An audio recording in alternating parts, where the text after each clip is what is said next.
ሚዲየሙም ሚዲያ ስላልሆነ ነው እንጂ እንደ ልደቱ አይነት እድላችንን ዘመናችንን እውነቱን ቃሉን ቀርጥፎ ቀረጣጥፎ የበላ ሰው ጋዜጠኛ ነኝ የሚል ሰው እንዴት ሊያመጣ ይችላል? ኤርትራ ባህር ይዛ ምን ታደርጓለች ለኢትዮጵያ ካልሰጠች? ለፍተው ጥረው የሚቆም መርከብ ጀልባ ምናምን በፎጣ ምናምን አለ በምላሳቸው ልሰው ተንከባክበው ዛሬ ዓለም ላይ ምሳሌ የሚባሉ ሀገሮች ሆኗል። በሚልካቸው ሰዎች እንዳልኳችሁ ተላላ የሆነ ሰውዬ የሚልካቸው ተላላኪዎች ስለ ተላላኪነት ያወራሉ። ሀውካም መሀል ላይ ያ ሚስኪን ኤርትራ ህዝብ የተሰቃየ ነው ያለው። አንድ ህዝብ አይኖርም እኮ ሀገሩ ላይ የተሰቃየ ነው ስለ እኮ በየሀገሩ መጥቶ ማለት ነው። ኤርትራዊ በሩ የምትከፍትለት ኢትዮጵያ መጥቶ ቢኖር ነው ደስታው። እንደ ኢሳያስ ምርጥ ሀገር ቢገነባ እንኳን እንዴት ነው ኤርትራ ከትግራይ ከኢትዮጵያ ጋር ልትነጻጸር የምትችለው? የመንግስቱ ኃይለማርያም አድናቂ የሆነ ኢሳያስ አድናቂ መሆንን ያህል እዚያ ምድር ላይ የሚያንፈራፍር ኮሜዲ የለም። የሚያስፈልገን ብርሃን፣ መፍትሄ፣ ብልሃት፣ መደጋገፍ፣ መከባበር፣ ሀሳብን መስለብ። የእኛን ሙያ መንጠቅ ብቻ እኮ አይደለም፣ ሀሳብን፣ እውነትን፣ ሰላምን መንጠቅ እየተሰራ ያለው በማን ነው? በእኛ ሜዳ በኩል ሚዛናዊ ነን ይለዋል። ሚዛን ሰባሪዎቹ ማለት ነው። ሚዛን ጋር መድረስ የሌለባቸው ማለት ነው። እነኚህ የምንላቸው ሀገራት አንዳንዶች ሳይመሰረቱ ብቻ ሳይሆን ሳይታሰቡ ሳይጸነሱ ምክክር እንደጀመረች ሀገር ነበረች ማለት ነው። ደብረ ጽዮንና ጌታቸው አብረው መቀመጥ ያቃታቸው ለምንድን ነው? ብርሃኑና ጌታቸው አብረው ቁጭ ያሉት ለምንድን ነው? ስትፈልግ መሪውን፣ ስትፈልግ መከላከያ፣ ስትፈልግ ቄሱን፣ ስትፈልግ ሼኪውን፣ ስትፈልግ ፖሊሱን፣ ስትፈልግ ወታደሩ እንደፈለግ መታረግበታ። እንደዛ አይነት ሀገር የለም። መንግስት አፍርሰህ ተላላኪ መሆን ማለት አይደለም። አራተኛ መንግስት ማለት የፓወሩ ልክ ይግባል። ተላላኪ ባንዳ አፍራሽ መሆን ማለት መሆን ሳይሆን መንግስትን ቢሆን ተገዳድረ ኮርኩመ አቃንተ አስተካክለ መንግስትነትን አጽንተ እኔም አራተኛ መንግስት ነኝ ብለህ ጡንቻ እንዳስከበርክ መቀጠል ማለት ነው።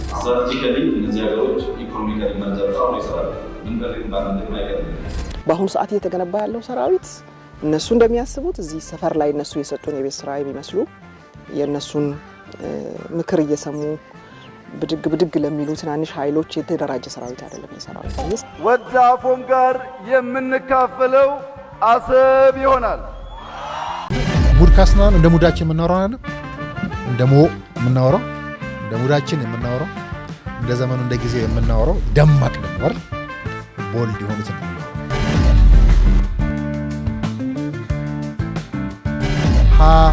ከድህነቱ የከፋው ድህነት ሀብታችን አለማወቅ የምንለው በተለይ የሚዲያ ጉዳዮቻችን እዚህ ሀገር ያለው ፖለቲካ ሚዲያ ላይ የሚካሄድ ነው። በተለይ ደግሞ አሁን የምንገናኝበት ይሄ ዲጂታል ሚዲያው ላይ ያለ ጦርነት ነው። ውረድ እንውረድ አላዋጣንም፣ ፍልሚያ ከስቃይ አላዋጣንም፣ ሆ ብሎ ገድሎ መሞት ላይ ዳዳው ከእንግዲህ ትውልድ ሀሳብ ነው ሜዳው። እንዴት ናቸው? ኢትዮጵያ እየመከረች ነው አይደል? ለምን ትምከር አትሉም ታዲያ እናንተ እንደ ሚዲያ ሰዎች? እኛ እስከዚህ ውጭ ምን ጉዳይ አለን አትሉም? እንግዲህ ፓርቲውም ፖለቲከኛውም ሃይማኖት አባቱም እኛ ይላል አይደል? እኔ ደግሞ ከኛ በላይ ማን አለ እላለሁ። እንግዲህ እንዳልኳችሁ ነው። ያወሩትን እንተው አወሩ አሉ አይደል? እነ የኢሳያስ ተላላኪዎች ሲቀጠቅጡ ነበር አሏል። በዚህ ለ3 ቀን ቪዲዮአችን ያወጡ ሚዲያ ተከፈተላቸው ነው ያሉት። ባደረገው ነው። ኤኒዌይስ ለእነሱ መልስ ሳይሆን እንመለስበት ሌላ ጊዜ አይደል? ባደረገው አንዳንድ የውስጥ አርበኞችም ሚዲያ ከፈቱ ስለሚሉ ማለት ነው። እንዲህ አይነት ትግል ነው የገጠመን። አያችሁ አይደል? ባዶ ቤትና ሚዲያ እኩል የሆነበት ሀገር ማለት ነው። እኔና እናንተ ስናወራ እንኳን ሶስተኛና ሁለተኛ ካሜራ ስልክ እንደምንጠቀም ባዩልን ማለት ነው። የነዚህ ላይቶችና የዚህ ማይክ እዳ ለመከፈሉን ባወቁልን ማለት ነው። ግን ይኖረናል። ምን ጥያቄ አለው? ጥያቄ ይኖረናል ብቻ ሳይሆን አንደኛ ሚዲያ ይኖረናል። ኢሳያስ ግማሽ $1 ሚሊዮን ነው መደብ ያሉት ለሚዲያ ፕሮፓጋንዳ ለባንዶቹ የሚላላኩት። ለሚገባን መንግስት ባይሰጠንም ሀሳብ ነው ሜዳው ብለን የምክክሩን ዓላማ ሀገሪቱ በሚኒስትር ደረጃ አቋቋመችን ሰላምም ምንደግፍ ቢሆንም አይደል አልተከፈለም ብለን አናለቅስም ማለት ነው። ተከፈተላቸው ይላሉ ማለት ነው። በገንዘብ ስለሆነ የሚሰራው ማለት ነው። ሰላም ለመገንባትም ካልተከፈለን እንላለን፣ ለማደፍረስም ካልተከፈለን እንላለን ማለት ነው። አሁን ኢትዮጵያ እየመከረች ነው። ለምን ትምከር ነው ብዬ ሳስብ የነበረውና የእናንተ ልታቋቁሙ የምታስቡት ሚዲያ አይደል? እናንተ ሀሳብ ሚዲያ ነው ያላችሁት አይደል? ይሄ ደግሞ ሀሳብ ሜዳ ነው። ወደ 10 ዓመት አልፎታል። ስለዚህ ኢትዮጵያ እየመከረች ነው ብለን ደረቅ ባናደርገው አይደል? የሆነ አሁን ጥሩ ነው። በቃ እኔ ሀሴት የማደርግበት ጉዳይ የኔ ሚዲያ የቆመበት ዓላማ ይሄ ነው። እናየዋለን፣ የተጻፈ ኤዲቶሪያል ላይ እናየዋለን። እናንተ ሀ ብላችሁ ተነስታችኋል። ሰሞኑን እንደምናየው ሀ ምንለው እኮ እጃችን ሊያዝናቸውን ሀብቶች እያየን ነው። እናንተም ሀብቶች ናችሁ፣ እጅ ያሉ ጉዳዮችም ሀብቶች ናቸው። ይሄ ደግሞ የገባውባት ግጥም ታቋታላችሁ። የሀሳብ ሜዳ መግቢያ ናት። ሁሉ ነገር ከሀሳብ ይጀምራል እንላለን። እናንተ ሀ ብላችሁ አስፍታችሁታል። ብዙ ነገር ስለሆነ ሀ ማለት ነው። የኔ ደግሞ የኔ ሜዳው ማለት ነው። ሚዲያው ሳይሆን ሜዳው መርሁ ምንድነው? የሰላም ጋዜጠኝነት ነው። እንደኛ ነው ካለንበት ሁኔታ ጋር እናያይዘው። ለምን ትምከር ነው እንደ ጋዜጠኛ ማለት ያለብናል። ለምሳሌ ብዙ የታጨቁ ጉዳዮች የሚነሱበት ነው።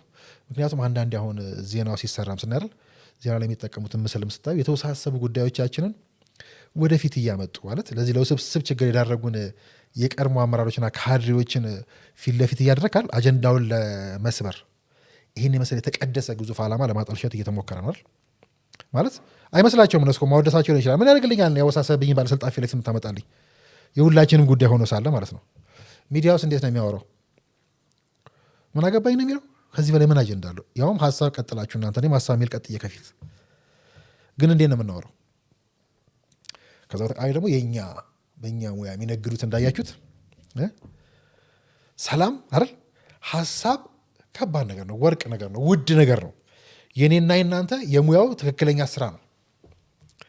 ይሄን ግን መንግስትስ በዚህ ስም አሁን ሀሳብ ላይ ሰላም ላይ ተቋቋሙት ተቋማት ያውቁታሉ። አሁን ለምሳሌ የኔ ሚዲያ አሁን ከእናንተ ጋር ለስራ የሞክረው ሀሳብ ሜዳ 10 ዓመት ይሆነዋል።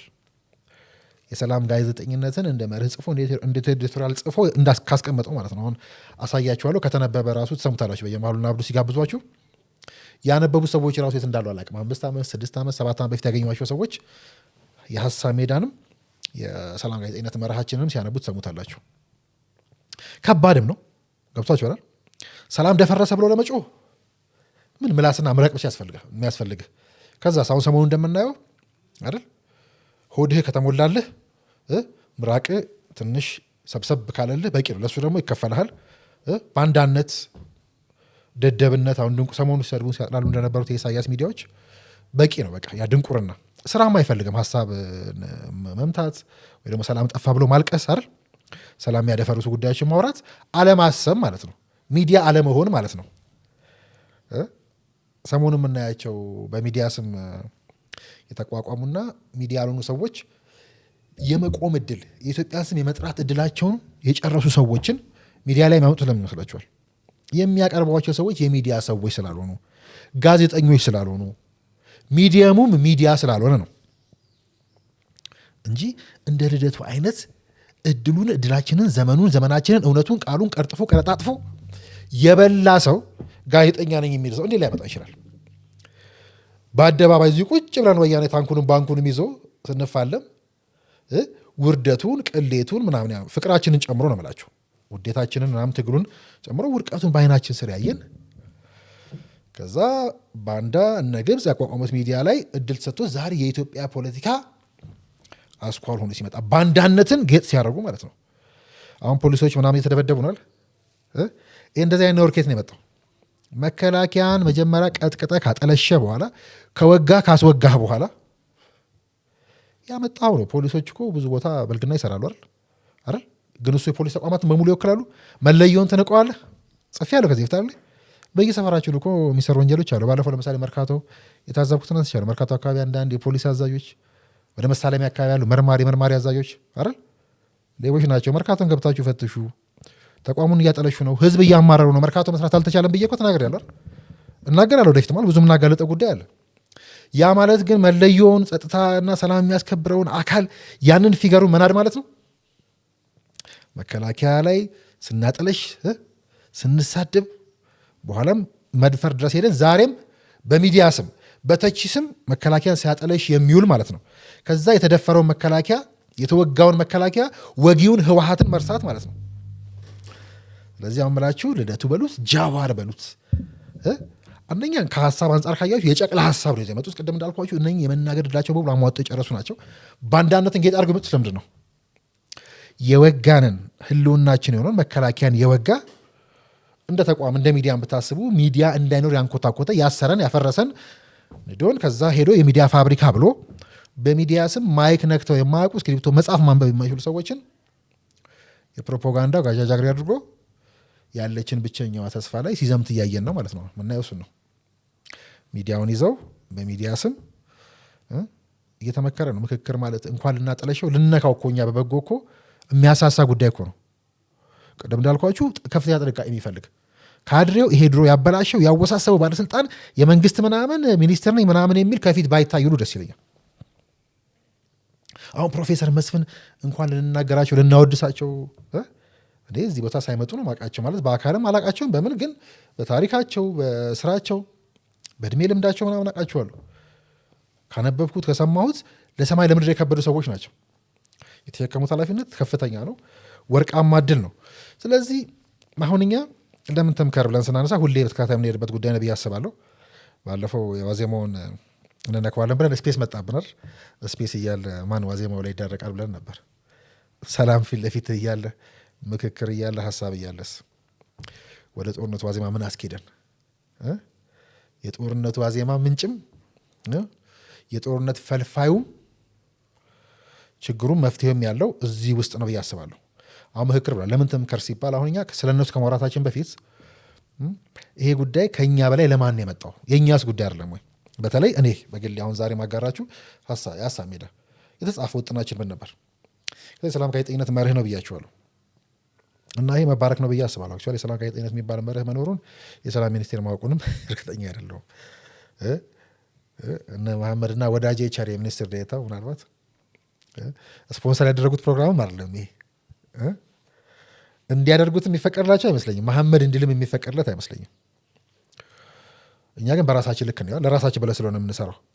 እንኳን የዛሬ 10 ዓመት ዛሬ ስሙኒ የሚከፍለኝ የለም አይደል? የሚከፍለኝ ብቻ አይደለም እነዚህ ማይኮች ያልኳቸው የሚያበሩበት እንትኖቹ መብራቶቹ ሲበሩ ደስ አይደለም የሚለኝ እኔና እዳው ነው እዚህ የሚለኝ ያልተከፈለ እዳና ስለዚህ አያችኋል በሆዳቸው ነው የሚለኳችሁ። ገብቷችኋል? አናወራም አሁን ምክንያቱም እኛ ትልቅ ጉዳይ አለብን።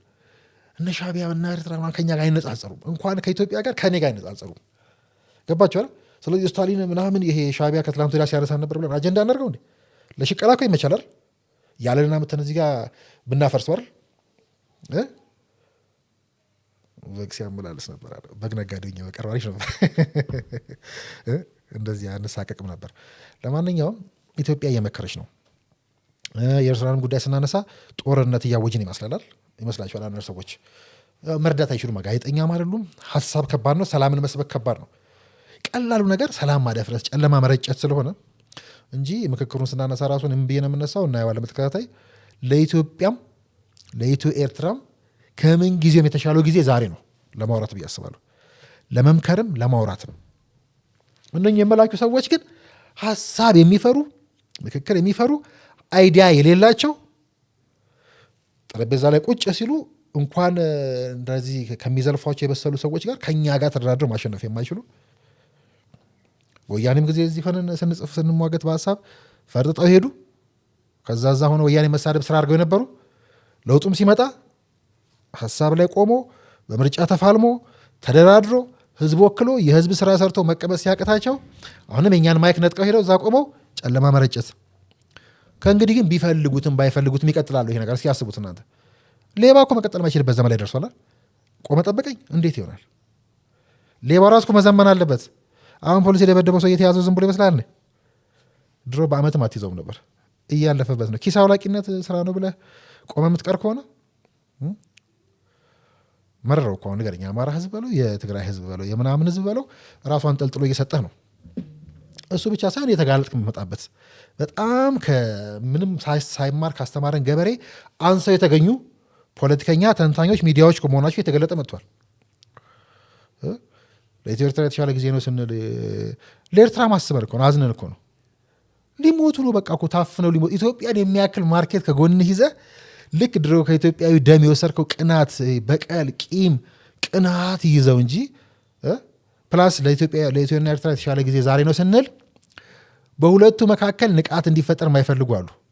ሻዕቢያ ላይ ተንጠልጥለው በኤርትራ ህዝብ ስም የሚነግዱ፣ የትግራይ ህዝብ ላይ ጫንቃ ላይ ቁጭ ብለው በትግራይ ህዝብ ስም የሚነግዱ፣ በኢትዮጵያ ህዝብ ስም የሚነግዱ ከሁለታችንም ወገን የሌሉ የኢትዮ ኤርትራን ጉዳይ በግልጽ ብናወራው ጨለማቸው የሚገፈፍባቸው ማለት ነው አይደል? ኤርትራ ባህር ይዛ ምን ታደርጓለች? ለኢትዮጵያ ካልሰጠች ምን ታደርጓለች? ለኢትዮጵያ ለእኛ ድረስ ብለን እዛ ዳላክ ላይ እዛ ምጽዋ ላይ አሰብ ላይ ምናምን ፎቶ ተነስተን ካልመጣን ምን ታደርጓለች? ሰው የሚቆምበት ሀገር እኮ አይደለም፣ በረሃ እኮ ነው፣ ጨው ነው እኮ። ገንጥሎ የሰጣቸው መለስ ዜናዊ ግመል ያጠጡበታል። ግመል እንኳን የጨው ውሃ እንደማይጠጣ አያውቅም እኮ መለስ ራሱ። ገንጥሎ የሰጣቸው ሰውዬ የሚጠጣ ውሃ እኮ የላቸውም።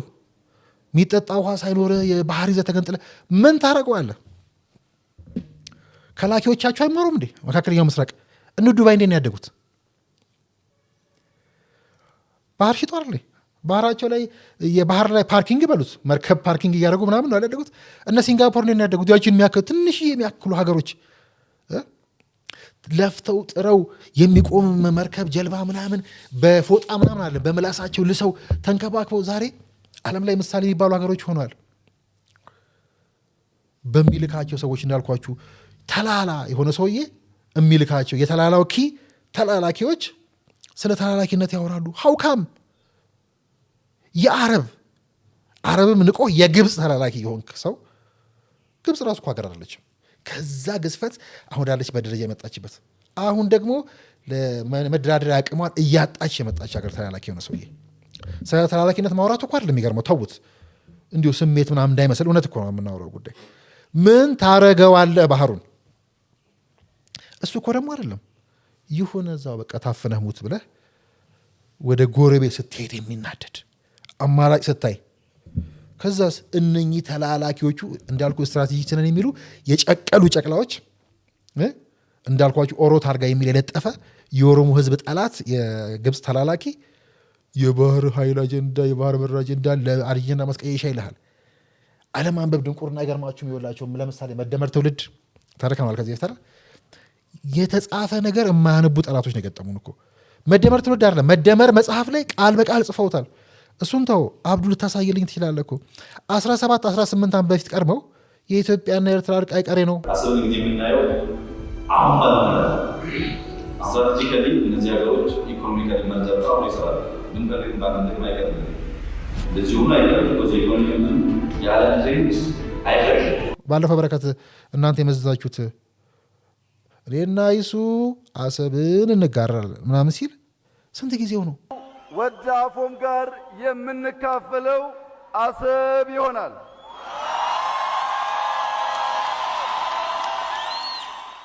ያኮ ማለት የመጀመሪያው 2011 መስከረም ወር ላይ አዲስ ዓመት ስንቀበል እኮ ነው። ተላላኪ ደንቆሮ ትልቁን የኦሮሞ ሕዝብ ወክላለሁ የሚል ጃዋር መጡ አጀንዳ ማስቀየሻ ሆና ይልሃል። 18 ዓመት በፊት አይቀሬ ነው የባህር በር ምናምን ከጎረቤቶቻችን ጋር በጋራ እንጠቀማለን ተብሎ የተወጠነ ውጥን። እሱን ተው፣ ለውጡን እርሳው፣ አብይ አህመድን እርሳው። የኢትዮጵያ ሕዝብ ዝም ብሎ ይተኛል። አፍነው 130 ሚሊዮን ሕዝብ ባህር ያስድማል ከፈለክ ነገሩ አክቹዋሊ የሚሰደዱበት ሀገር ስላልሆነ ግን ለመተንፈስ ስንል መፈንዳታችን ይቀራል፣ መሰልቀጣችን ይቀራል። እሺ ፈርተው ነው የምርም ፈርተው ነው። ምን አማራጭ አለ? ኢትዮጵያን አቅፈህ ውሰጅኝ እንልማ አብረን ምናምን ተጠቀሚበት ብሎ ከመለመን ዝም ብሎ ምክክር ሲባል አሁን ሀሳብ ላይ እናውራ ሲባል ይሄ ማለት እኮ ነው። ምንም ማወሳሰብ አያስፈልግም። አንባቢ አጥኚ ሳይንቲስት ምናምን አያስፈልግም። የጠቀስኩላችሁን ሀገሮች እዩ። ሲገነጠሉ ብሎ የተገነጠሉት የቀንዱ ታይላንድ እንሆናለን። የቀንዳሙ ቀንድ አንበሬ የሆነ ለመቀመጥ ማለት ነው። ቀንድ እንኳን ጥቅም አለው አይደል? ቀንዱ ላይ የተሰነቀረ ቀንድ ሌላ ቀንድ ማለት ነው፣ ሌላ እሾህ ማለት ነው። ታይላንድ እንሆናለን ብለህ ከተገነጠልክ ታይላንድ እንዴት ነው ያደገችው ንገረኛ አይደል? ታይላንድና ቻይና ነዋቸው። የባላንጠነቱ ልክ አስቡ አይደል? ቁርሾ አለባቸው ግን ሀገር አፍነው ቁጭ አሉ እንዴ ንገረኝ። ፓኪስታንና ህንድ አይደል? ትልቅ በተቀናቃኝ ባላንጣ ናቸው አይደል? ቻይናና ህንድ ቁስል አለባቸው እኮ ከኛ ብዙ የባሰ ቁስል አለባቸው። እኛ ጋር ምንም ምክንያት የለም። ኢትዮጵያና ኤርትራ ማለት ውሸት ነው። የሻዕቢያና የወያኔ ልፊያ ነው ያለው። መሀል ላይ ያ ሚስኪን ኤርትራ ህዝብ የተሰቃየ ነው ያለው። አንድ ህዝብ አይኖርም እኮ ሀገሩ ላይ የተሰቃየ ነው ስል እኮ በየሀገሩ መጥቶ ማለት ነው። ኤርትራዊ በሩ የምትከፍትለትና ኢትዮጵያ መጥቶ ቢኖር ነው ደስታው። በዛ ላይ ስነ ልቦና ሳይኮሎጂካሊ ምናምን ካሰባችሁት ብዙ ልዩነት ያለው ህዝብ አይደለም ሳይሆን አንድና ያው ነው። ለፖለቲካ ሲሉ የከፈሉት አሁን በየጫካ የገቡ ደንቆሮች አማራንም ኦሮሞንም ትግሬን ሞክላለሁ የሚሉ ሰዎች የራሳቸውን ቀበሌ የራሳቸውን 4 ኪሎ በየሰፈራቸው ለመክፈት የሚያደርጉት ትግል ማለት ነው። ከዛስ ነገ እኔ እናንተን የተለያየ ሀገር እኮ ዜጋ ነን ሊሉን ማለት ነው። እሺ ይሁን ችግር የለም ይሁን ያሳዩ በእነሱ ዲሞክራሲ ሰርቶ እኔ እናንተ እንዳውሬ መታየት አለብን? እንዳውሬ መስራት ያለብን? የሰው ልጅ የተባለው ማሰብ መተባበር ማደግ የሚባለው የት ሄደ? ኮሚኒስት ነው። ኮሚኒስት ሀገሮች እንጥራልኝ እንዴት ነው ያደጉት? ኮሚኒስት ሆነው ስራ ቆሙ እንዴ? ኤርትራ እኮ ቆማለች። ያቺ በረሃ አሸዋ ምናምን ጨው ምናምን መሆኑ ብቻ አይደለም እንዳልኳችሁ የነበሩ ፋብሪካዎችን ዝገው ተነቅለው ሀገር ጥለው ሄደው ያስገነጠሏቸው ረስተዋቸው እንዳልኳችሁ ባለፈው የሳህን ፋብሪካ አፍርሰህ አውድመህ ድሮ እኮ ብላችሁ እኛ ገና እያለን ማለት ነው ላኪዎቻቸው ሊያስቀድሟቸው ሲሉ እሱን አፍርሰው ዛሬ ሳህን ከጎረቤት የሚሰርቁ እንደ ሀገር ሳህንህም ደግሞ ባዶ ሌማትህ ባዶ እሱ አልበቃ ብሎ ዜጎቻቸው ወዳገኙበት ሀገሩን የሚፈረጥጡበት ኮሚኒስት እንኳን ከቲንኪንግ አለ ከተባለ የት ሄደ ናሽናል ፊሊንግ? ናሽናል ፊሊንግ ማለት ኔሽኑም ጭምር ያለበት ማለት ነው አይደል? ምንም ህዝብ የሌለበት ሀገር ይዘብች የአንድ አዛውንት ሀገር መያዝ ነው ድል ማለት። ከዛ ደግሞ ለዚህ ደንቆሮ መላላክን እንደ ትንታኔ እንደ ብሔራዊ ጥቅም ባንዳነትን ጌጥ ያደረጉ በዚህ መደንገጥ አለብን። ከሁሉ በላይ ለምን ዛሬ በዚህ ደረጃ አይን አውጥተው ሉዓላዊነት ተደፍሮ ነው የምልህ። ኢሳያስ ምርጥ ሀገር ቢገነባ እንኳን እንዴት ነው ኤርትራ ከኢትዮጵያ ከትግራይ ከኢትዮጵያ ጋር ልትነጻጸር የምትችለው? በምን ሂሳብ ነው? ምንስ ቢያደርገህ የኢትዮጵያ መንግስት አይታችኋል። ኢሳያስ በዚህ ደረጃ ሀገር አልባ አድርጓቸው ብቻውን ሀገሪቱ ላይ እየኖረ ኤርትራን ስትነካ አለም ኤርትራን አንለካንም እኛ ኤርትራውያን እና እኛን አንለያይም፣ የተለያየንም አይደለንም። መለያየትም እንደማንችል እያየናል። ጎረቤት ሄድ ሁላችሁን ጎረቤት የለም ኤርትራዊ። የኔ ምርጥ ጓደኞች ኤርትራውያን ናቸው። ጎረቤቶቻችን የሉም። ምርጥ ማረፊያቸው ኢትዮጵያ ነው። አሜሪካ ሄድ ምርጥ ጓደኞቻቸው ኢትዮጵያውያን ናቸው። መለያየት አይችሉም። ግን ኤርትራን አልነካንም፣ አንነካም፣ መነካከትም አንችልም። መሀላችን ላይ እነኚህ አውሬዎች ስላሉ ነው ሊያዋጉን የሚሞክሩት። ከተዋጋስ ሉዓላዊነት የሚባል ነገር አለ። ከኢሳያስ ጎን ይቆማል ሰው እንኳን ከኢትዮጵያና ሀገር ከሆነች ሀገር ከቀርሶ አንድ ብቸኛ አዛውንት የብቻ ያደረጋት ሀገር ላይ ኤርትራውያን ዛሬ ያስነኳል ኢሳያስን ይፈቅዱልሃል። የእኛ ተላላኪ ያውም ምክንያትም ሀሳብም እውነትም እድልም የሌላቸው የጨረሱ ሰዎች ባንዳነትን ጌጥ ሊያደርጉ ሉዓላዊነትን ደፍረው ስለ ኢሳያስ ይዘምራሉ። ጉዱ ብዙ ነው። እሱ ብቻ አይደለም። በነገራችን ላይ ለኢሳያስ መዘመር ብቻ ሳይሆን ለመንጌ መዘመርም አደገኛ አስደንጋጭ እኮ ነው። ለመንጌ በዚህ ደረጃ የሚዘምር ትውልድ መኖሩ ልንወደው ምናምን እንችላለን በጨቅላነት ባለማስተዋል። ግን ቪክቲሞች እንዳሉ እንዳትረሱ። በየጎረቤቶቻችሁ በኢሃፓ በኢሰፓ ምናምን ተብሎ ያኔ ቀይ ሽብር ነጭ ሽብር የተባለ ሲገዳደሉ የነበር ያልደረቀ ቁስል አለ። ታክሲ ላይ አንተ መንጌ ለጥፈት ሄዳለ፣ እሷ ኢሳያስ ለጥፈት ሄዳለ። ከዛስ ኢሳያስ ጋር መስራት ብሔራዊ ጥቅም ለማስከበር የትኛውን ብሔራዊ ጥቅም እንኳን ብሔራዊ ጥቅሙን የራሱን ጥቅም ማስከበር ያልቻለ ንግዱ የኛ የብሔር ፖለቲካ የሆነ ከዛ በዛ መልሶ የሚከስ አጀንዳውን ይዩት። ዛሬ ኢሳያስ ወጥቶ ያነበበውንና ለውጡ መንግስት 7 ዓመት 6 ዓመት ሙሉ ሲቀጠቀጥበት የነበረው ጉዳይ ማጽፎ እንደሚሰጥ እኮ ታወቀ። እንዴት ሰው ላይ ኢሳያስ ይዳላካል? ሉዓላዊነት የሚባለው ግዙፉ ምስል አለ። ከዛ በላይ ግን እንኳን ሀገር እንኳን መሪ ሰው መሆን ያልቻለ ማለት ነው። ቆሞ ጠብቀኝ ይዞ በቆመ ጠብቀኝ ባለድሮኑ ሊፋለም የሚሞክር ቆመ ጠብቀኙን እንደያዘ እኛ ድሮ ላይ ደረስንበት። እንዳልኳችሁ ዛሬ የለበስኩትም ልብሴም ጫማይም የኢትዮጵያ ነው። በነገራችን ላይ ኢትዮጵያ የሰራችው ያመረተችው ነው። እዚህ ልዩነት ፈልጉት። ባለፈው እንዳልኳችሁ ብዙ ነገር ማለት ነው። ግን በዚህ ጊዜ ለምን እንዲህ ተቅበዘበዙ? ሀሳብ ሰላም የሚባለውን ጉዳይ እዚህ ውስጥ ፈልጉት። የባልና ሚስቱን ጸብ አንዴ ከ10 ምናምን በፊት ጻፍኩት። አባይ ሲያግበሰብሰን የሚለው ጽሁፍ ላይ ያለ የተጠቀምኩት የኢትዮጵያ ተረት አለ። አንድ ፕሮፌሰር መስፍን ከሳቸው ወስጄ ነውና ባልና ሚስት ይጣላሉ። ተጣሉና አባቷ ጋር ሄደች። ርቃ እኮ ነው በጣም ከቤቷ። ልጄ ለመጣሽ አሏት። ከባሌ ጋር ጣልሽ። በምን ተጣላችሁ ሲሏት አጎርሽኝ ሲለኝ አላጎርስም ብየው እንዴ ልጅ ያሉ ሳቁ አባት እንዴ ታዲያ ከባልሽ አፍና ከኔ ቤት የቱ ይቀርብሻል አሏት። ውሸት እንዳይመስላችሁ ባይዘው ላችሁ እልህ፣ ግትርነት፣ ራስን ማሸነፍ ምናምን የሚለውን ፈልጉት ከፈለጋችሁ ይላችሁ የሚቃረኑት አብይ ነው አይደል? እኔ አብይ አወረሰ ብዬ ማሰባው አንድ እግር እሱ ነው። ራስን ማሸነፍ፣ ራስን ማወቅ፣ ራስን ማዋጣት አይደል? አሁን እኛም ስለ ምክክር ስናነሳ መጀመሪያ ስለ ራሳችን እናወራ ያልኳችሁ እዚህ ውስጥ ፈልጉት። ከባልሽ አፍና ከኔ ቤት የቱ ይቀርብሻል? የአባቷ ቤት እኮ ጎረቤታቸውን ቢሆን አባቷ እዚህ ጋር ቢሆን እኮ የባሏ አፍ ይቀርባታል አይደል? ለመጉረሱ ብቻ ሳይሆን ለመሳሙም ለማውራቱ በዛ መንዝሩት። እቺም በኋላ እናስፋታለን ጉዳያችን ከጀመርን በኋላ። ለኢሳያስ ግብጽ ትቀርበዋለች ኢትዮጵያ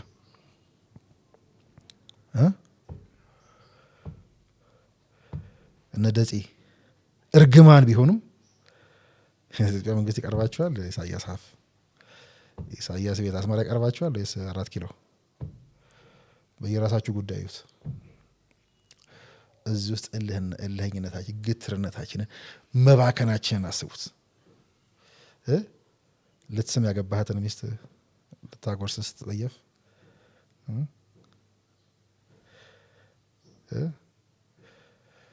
ያ ደግሞ አፋችንን ሀሳብ ልናወራበት ሲገባ ልንበላበት ብቻ የተፈጠረ መስሎን ለባንዳነት እንደምንጋፋው ማለት ነው። ይሄ ካላስደነገጣችሁ ምን ታደርጋላችሁ?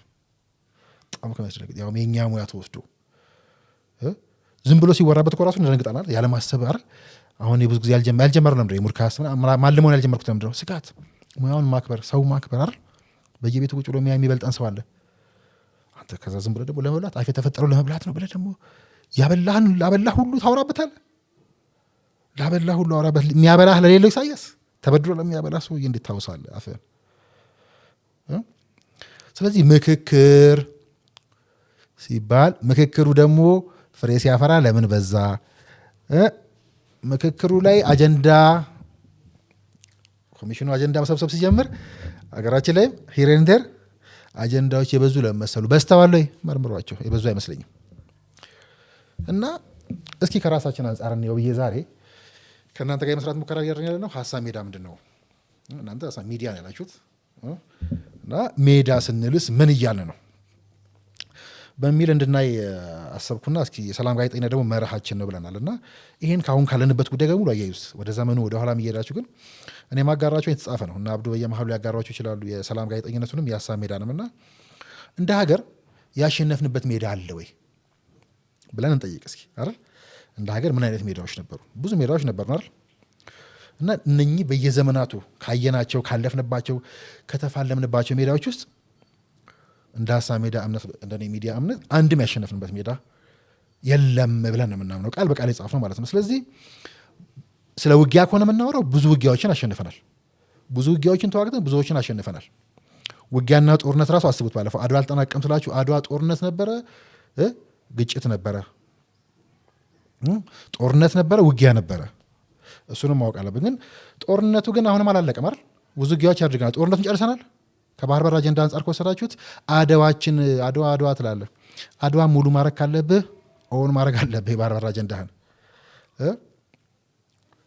የመንግስቱ ኃይለማርያም አድናቂ የሆነ ኢሳያስ አድናቂ መሆንን ያህል እዚያ ምድር ላይ የሚያንፈራፍር ኮሜዲ የለም። የሚያስለቅስ የሚያሳፍር ጉዳይ ቢሆንም የሚያስቅም ጉዳይ ውስጡ አለበት ማለት ነው። ሚዲያ ላይ የሚካሄድ ነው። በተለይ ደግሞ አሁን የምንገናኝበት ይሄ ዲጂታል ሚዲያው ላይ ያለ ጦርነት ነው እና ጦርነቱ አላለቀም። ብዙ ውጊያዎችን እንደ ሀገርም አድርገናል ብለን ነው የምናምነው ለምሳሌ። ስለዚህ ሜዳ ካልቀየርን በፍጹም አናሸንፍም ብዬ አምናለሁ። ስለዚህ ረዥሙን ወይ ደግሞ በጣም ዘለግ ያለውን ዘመናችን ያሳለፍነው በትግል ሜዳ ነው የሚል እምነት አለን። ስለዚህ ቋንቋችን ሁሉ ሲመረመር ምንድነው ቀደም ስትጀምር የሀሳብ ሜዳ መግቢያ ግጥም እንዳልኩላችሁ ዘረፍ አካኪ ዘረፍ ውረድ እንውረድ በቁልቁለቱ የመጣው ይምጣ ታልቅስ እናቱ የምን ዝም ነው የምን ቀስ ነው የምን ዝምታ ጥለን እንውደቅ የመጣው ይምጣ አይደለም ባህላችን አይደለ በለው የዘገነ ማሆን ያነበኩት ግጥም ውስጥ ያለው ስንኞች የምን ቀስ ነው የምን ዝምታ የመጣ ብሎ ዝም ብሎ መታኮስ ማለት ነው። በዚህ ሜዳ የሚያሸንፈው ማን ነው ንገሩኝ እስኪ። ውረድ እንውረድ ጦር መዘዝ እንማዘዝ ምናምን ብሎ ወደ ጦር ሜዳ ሲወርድ ከሚወርደው ውስጥ ምናልባት ወይ ሁለቱን አይመለሱ ይችላሉ። ግፋ ቢል የሚመለሰው አንዱ ነው አይደል? ማን ያሸንፈው ታዲያ? ሁለት የኢትዮጵያ ልጆች ከአንድ ማህፀን የወጡ ልጆች። ይህ እንግዲህ የጻፍነው ብያቸዋለሁ ድሮ ሀሳብ ሜዳ ሲመሰረት ነው። አሁን ብሶ አይደል በየብሔራችን ያሉ ሰዎች ክላሽ መዘዋል እና በብሔር አንተን ስለማይመስል ወንድም አይደለም የሁለት ሀገር ውጊያ ነው እንዲ አይደለም እኮ የከፋ ነው አይደል? ማንም አሸናፊ አይሆንም ማለት ነው ያንን በመምዘዝ። ስለዚህ ቅድማውን ስንነሳ እንዳለው ከሚስትህ አፍና ከአባተ ቤት እጅ ላይ ራስ ላይ ካለው ከምታወራ አውርታ ከምትግባባት አፍህና ከነ ቱርክ ከነ ሱዳን ከነ ምናምን ከነ አሜሪካ ከምትገዛው ክላሽና ሽጉጥ የቱ አዋጭ ነው? የቱ ቅርብ ነው? የቱ ነው እጅህ ላይ ያለው? የሚያዋጣህ የቱ ነው? ሁለታችን በጋራ አሸናፊ የምንሆንበት የትኛው ነው? ስለዚህ ውረድ እንውረድ ሳይሆን ውጣ እንውጣ ተባብለን እንግዲህ አሸናፊ የምንሆንበት ከነ ህይወታችን ከነ ሙሉ አካላችን የምንመለስበት እሱ ብቻ ሳይሆን ባዋጣው ልክ የምታተርፍበት ከዛ ካንተ አልፎ ወገኖች ሀገር የሚሻገሩበት ብቸኛ ሜዳ ነው ብለን እናምናለን። ምን የሀሳብ ሜዳ። በረዥሙ የጦር ሜዳ ታሪካችን በዘመንኛው የኳስ ሜዳ ውሏችን ለዘመናት ታገልን፣ ለዘመናት ደማችን ፈሰሰ፣ ወንድሞቻችን ህይወታቸውን አጡ። ትግላችንን መራራ ያደረገው የሜዳው ባህሪ ነው። ከሁለቱ ተፋላሚዎች አንዱ ወይ ህይወቱን ወይ ክብሩን ወይ ስሙን ያጣል። ችግሩ ከተፋላሚው ሳይሆን ከሜዳው ነበር። ግን አንድ ሜዳ ይቀራል፣ ሀሳብ ሜዳ። ተፋላሚዎች ሁሉ ሳይወድቁ የሚነሱበት አብረው ከፍ የሚሉበት ምናልባትም ብቸኛው ሜዳ ሀሳብ ሜዳ። በሀሳብ እንፋለምበት ሜዳ ላይ ስለ ሚዲያ የጻፍኩት ቢሆንም በየራሳችሁ ሰሩታል። እናንተ ለራሳችሁ ሚዲያ ልትወስዱ ትችላላችሁ። በየቤቱ ያለ ሰው ቅድም እንዳልነው በሚስትና በባል መሰል ነው አፋር ማውራትና መግባባት ምክክርና ንግግር በሚለው ልትወስዱ ትችላላችሁ ማለት ነው። ስለዚህ እኛ ስንል ምን እንደምንለው ደመቅ አድርገን ኑ ወደ ሀሳብ ሜዳ አብረን እንውጣ ነው የምንለው። ይህን ዛሬ ካለንበት ሁኔታ ጋር እየተነተናችሁት ሂዱ አይደል? በምክክር ውስጥ ያለው ቀላል አይደለም፣ ከባድ ነው። ምክክር ጥሎ መውጣት፣ ምክክር ማጥላላት፣ ሰላም ማደፍረስ፣ ሰው ተገደለ ማለት፣ ሰው ማስገደል ሲሊ ተራ ጉዳይ ነው። እሱን ለመስራትም ለመንገርም ፖለቲከኛ መሆን የለ ኢትዮጵያዊ መሆንም አይጠበቅብም። ቁጭ ብሎ መነጋገር ግን መውጣት አለው። አየህ መውረድ ቀላል ተራ ነው፣ መውጣት ከባድ ነው። ወደ ሀሳብ መውጣት፣ ወደ ምክክር መውጣት፣ ወደ እድገት መውጣት ማለት ነው። ስለዚህ ያኔ በቀጥታ ሀሳብ ሜዳ ስናብራራት ሀሳብ ሜዳ በአይነቱና በቀረቡ ልዩ የሆነ እየተገለጠ የሚታይ የሚደመጥ ባለብዙ አምድ የቴሌቪዥን ጋዜጣ ነው። ትተነው እንጂ መጀመሪያ አካባቢ የሞከርነው አኒሜሽን የሚገለጥ ጋዜጣ ቢሆንልኝ እኔ ቢሳካልኝ የሚገለጥ የለም። ልክ ፊት ለፊቱ ሄድላይኖች ያሉ ገጾችን ጠቋሚዎች ምናምን ይሆንና ጥበብ ሜዳ፣ ፖለቲካ ሜዳ፣ የሰላም ሜዳ፣ ልጆች ሜዳ ምናምን እያለ የሚገለጥ የሰራ ነው እንደዛ ነበር እና ስለዚህ ደራሲዎች፣ አያሲያን፣ ፖለቲካን ተጋባዦች ሁሉም እየመጡ እንውጣ የሚሉበት ማለት ነው። እንውጣ እያሉ የሚሟገቱበት በሀሳብ ይሟገታሉ፣ ይወያያሉ። ሀሳብ ያላቸው ሙዚቃዎችና የኪነጥበብ ስራዎች ይቀርባሉ። ስነ ጽሁፋዊ፣ ዘጋቢ ፊልሞች ምናምን። ቅድም እንዳልኳችሁ ግን ሀሳብ የሰላም ጋዜጠኝነት መርሃችን ነው ብላችሁ ስነሱ ሀሳብ እና አጀንዳ ብለህ ስትነሳ ዞሮ ለሚያይህ የሚደግፍህ የሚከፍልህ ሚዲያ የሚሰጥህ የለም። ስለሌለ ግን መቀመጥ የለብንም። የኔና የናንተ ሀገር ስለሆነ የኛ ዘመን ስለሆነ በኋላ የጻፍኩትን እናነበዋለን። ስለዚህ ከሀሜታ ወጥቶ ሀሳብ ውስጥ መዘፈቅ ነው የምንለው እኛ። በጡንቻና በጉልበት የምትፈርስ ሳይሆን በሀሳብ የምትታደስ ሀገር እንዳለው ሰው መሆኛ ትክክለኛው ጊዜ ላይ ደርሰናል። ትክክለኛው ሜዳም የእኛ ሜዳ ነው ብለን የጻፍነው እንዳልኳችሁ የማነብላችሁ 9 ዓመት 10 ዓመት የሆነው ሚዲያው የተከፈተ ጊዜ የተጻፈ ማለት ነው። ስለዚህ ጋዜጣችን በፍጥነት የተገለጠ በየሜዳው ሀሳብና አንባቢያን ያስተናግዳል። ታላላቆችን እየመዘነ ምርቃታቸውን ይወስዳል፣ መርዛቸውን ይገፋል። ከጨለማው ይልቅ ብርሃኑ ያስፈልገናል በሚል ጽኑ እምነት በሀሳብ ሜዳ ብርሃን እናፍቃለን፣ አዎንታዊነትን እንሰብካለን። ስድብና አሉታዊ አስተሳሰቦችን፣ ንግርቶችን እዚህ አታገኟቸውም ብለን በድፍረት የምንናገረው እንዳልኳቸው አሁንም የቤት ጻፍ ነው። ወደ 10 ዓመት እየሞላው ያለው መግቢያችን ነው። ከበቂ በላይ ሐዘን፣ ቁስል፣ ቁርሾ፣ በቀል፣ ክፋት በታሪካችንና በዘመናችን አይተናል። እሱ ይብቃን። የሚያስፈልገን ብርሃን፣ መፍትሄ፣ ብልሃት፣ መደጋገፍ፣ መከባበር፣ ይህ የሰለጠነ ሰው መገለጫ ነው። ስለዚህ ሀሳብ ሜዳ በየገጾቿ ለብርሃን ትንጠራራለች ነው የምንለው። ደግሞም ቅድም እንዳልኳችሁ የኛ ዘመን ነው፣ የኛው ሀገር ነው ያለንበትና የምንኖርበት። ከምንም በላይ ደግሞ የኔ ሙያ ነው። አሁን ደግሞ ከምንም በላይ እየተጠቃለበት ያለው አደገኛው ጦርነት እንደምላችሁ ሁሌ እየተጠቃ ያለ ነው በእኛ ሙያ ነው።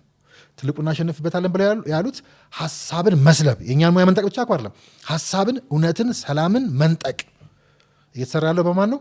በእኛ ሜዳ በኩል። ለሜዳው በማይገቡ ሰዎች ብቻ ሳይሆን የሜዳውን ባልሆኑ ሰዎች፣ የሜዳውን ባህር ያጫወት ባልሆነ መንገድ።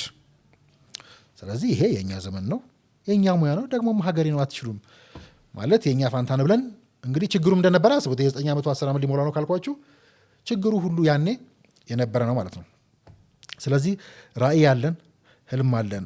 ስለ ብርሃን ማውራት ብቻ ሳይሆን ስለ ጨለማ ማውራት ያስፈልጋል የሚሉ ወገኖቻችንን ሀሳብ ንቀን ሳይሆን ስለ ተስፋና ብርሃን ብቻ መሟገታችን ያው ጨለማውን የምንገፋው ምናምን አንፈልግም ብለን ስለ ብርሃን ወይ ደግሞ ስለ ተስፋ ብቻ መሟገታችን በነገሮች ቅደም ተከተል ስለምናምን ነው የምንለው አይደለ? መብቱ ነው። ሀሳብ ከሆነ ችግር የለም። አሁን የምክክር መድረክ አሁን እኮ ትልቁ አቅለን አየ ነው እንጂ እንደ ታቡ ማይታዩ አይደል?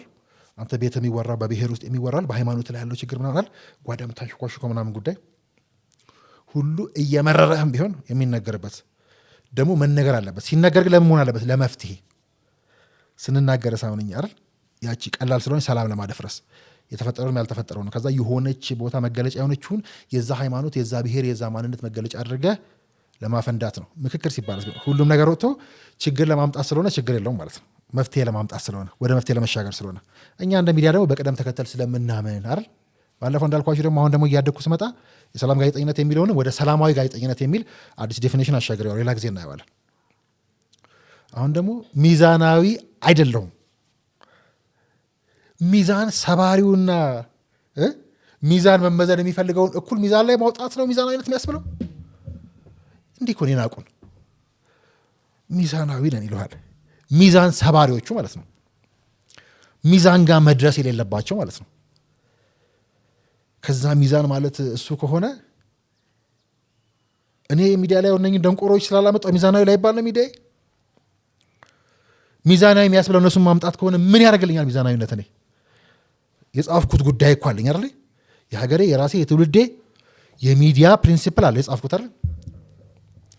ስለዚህ ሚዛናዊ አይደለንም የሚልም ጉዳይ አለ። ግን ያኔ ግን እንደ ተቋም ስንጽፈው በነገሮች ቅደም ተከተል ስለምናምን እንኳን እንደ ሀገር እንደ ግለሰብን ፕራዮሪቲ ስላለን ስለዚህ በቅደም ተከተል ስለምናምን ነው ብርሃኑ ላይ ተስፋው ላይ ማተኮር ያለብን። ስለዚህ ሀገሪቱን ፕራዮሪቲን አስቀድማለች ማለት ነው ዛሬ ወዳለው ጉዳይ ስትወስዱት ከፈለጋችሁ። ስለዚህ እንዳልኳችሁ በጥንታዊ የትግል ሜዳችን ወይ ደግሞ የትግል ሜዳ ባህላችን ወይ ደግሞ በኳስ ሜዳ ባህላችን የሚሉ ለዘመናት ታግለናል። ለዘመናት ደማችን ፈሷል። ወንድሞቻችን ህይወታቸውን አጥተዋል። ትግላችን መራራ ነበረ፣ ምንም የሚካድ አይደለም። ትግላችን ደግሞ መራራ ያደረገው ምንድን ነው? የሜዳው ባህሪ ነው። መጫወቻ ሜዳው ባህሪ የሚመች የሚመጥን ትክክለኛ ስላልነበረ ማለት ነው። ቅድም እንዳልኩት ደግሞ ከሁለቱ ተፋላሚዎች አንዱ ወይ ህይወቱን ወይ ክብሩን አሁን ደግሞ ስታመጡት ስሙን ያጣል ማለት ነው። ችግሩ ከተፋላሚ ሳይሆን ከሜዳው ነው። ገብቶሃል? ሜዳው ሲመቻች ግን እንፈራዋለን። አሁን ምክክሩም ሲመቻች ፕላስ የሚዲያ ድሉም ሲከፈት ምን እንደምታደርግበት አንተ በቀላሉ ለአንተ ለግል ንግድ በሚመች ትላለህ እንጂ የሚመቸውን የሜዳ አታመቻች ማለት። ስለዚህ የሜዳው ባህሪ ችግሩ መሆኑን አልተረዳ ነው ማለት ነው። ስለዚህ ምንድን ነው የምንሰራው? ያን አመቻች ስናለ። ስለዚህ ሀሳብ ሜዳ ተፋላሚዎች ሁሉ ሳይወድቁ የሚነሱበት አብረው ከፍ የሚሉበት ምናልባትም ብቸኛው ሜዳ ነው እንላለን። ያው ለእኛ ስናደላ ያደረግነው ይመስልም ግን ሀሳብ የሚነሳባቸው መድረኮችን በሙሉ ማለታችን ነው። ከሀሳብ ውጭ ሌላ መድረክ፣ ሌላ ዓላማ፣ ሌላ እድል፣ ሌላ አማራጭ የለንም። ወደ ዛሬ ጉዳይ አምጣው። ከምክክር ውጭ ምንም አማራጭ የላትም እቺ ሀገር። ንገረኝ፣ ምን አማራጭ አላት? ሽግግር አታርክም። ጊዜ አትፍጁብኝ። ወደ 1000 ገጽ በላይ ጽፌያለሁ። አደባባይ ላይ የዋለ ስማቸው እየጠቀስን የልደቱና የመስከረም 30ውን ሴራ ብለው የልደቱ አክሮባቶች ምናምን ጥየዋለሁ ንቄው መጽሐፉን ራሱ ከ1000 በላይ ገጽ ተጽፏል። እናየዋለን ጊዜ ሲኖረን። እሱ ነው ማንም ከምክክር አሁን ከተያዘው መንገድ ውጭ ማንም አሸናፊ መሆን አይችልም፣ ወይ ደግሞ ምንም አማራጭ የለም። መጀመር ግን ከባድ ነው። አቅም አለኝ እያልክ ነው፣ ፍቃደኛ ነኝ እያልክ ነው፣ ልፈትሸው እያልክ ነው። ቢከሽፍስ ምናምን ትለኛለህ። እንዳይከሽፍ መስራት አለብን። ፖለቲከኛው ስራ፣ የሃይማኖት አባቱ ስራ፣ መንግስት ስራ፣ ውስጡ ሊያደናቅፉ ፊት ለፊት ምናምን የሚቀመጡ ካድሬዎቹን ዞር ያድርግ። መድፈር ግን ፈልጓል፣ ችሏል ማለት ነው። ስለዚህ ብቸኛው ሜዳ ነው ብለን እናምናለን። ግን ለሀሳብ ሜዳ ሚያኔ ለምሳሌ ወሰድ ነው አለ ልክ ለአሁኑ የሚሆን ይመስላል። እና ጥቃቅን ጅማሮች ነበሩ በኢትዮጵያ ታሪኮች ውስጥ እንዲህ በሀሳብ ለመፋለም በሀሳብ ለመነጋገር ጥቃቅን ጅማሮች ነበሩ። እስኪ እነሱን ጅማሮች እንያቸው። በ15ኛው ክፍለ ዘመን መካከለኛ ኢትዮጵያ ላይ እንግዲህ የዘርዓ ያዕቆብ የነገሰው የዘርዓ ያዕቆብን ዘመን ብናነሳ እንግዲህ እሷና ብዙሃኑ የኦርቶዶክስና የኢትዮጵያውያን ክርስቲያኖች እንደ ሰንበት ይቆጥሩት የነበረው እሁድን ስለነበረ እሁድን የሚቃወሙ መጡ ማለት ነው። በ15ኛው ክፍለ ዘመን መካከለኛው ኢትዮጵያ ላይ የነገሰው አጼ ዘርዓ ያዕቆብ እሱና ብዙሃኑ የኢትዮጵያ ክርስቲያኖች እንደ ሰንበት የሚቆጥሩትን እሁድን የሚቃወሙና ትክክለኛዋ ሰንበት ቅዳሜ ናት የሚሉ ደቂቀ ኤዎስጣቴዎሳውያን በተነሱ ጊዜ የክርክር መድረክ እንዲዘጋጅ አደረገ። በውይይቱም ሁለቱ ወገኖች ሀሳባቸውን እንዲገልጡና ልዩነታቸውን እንዲያስረዱ የሚፈቅድ የሀሳብ ገበታ ነበረ።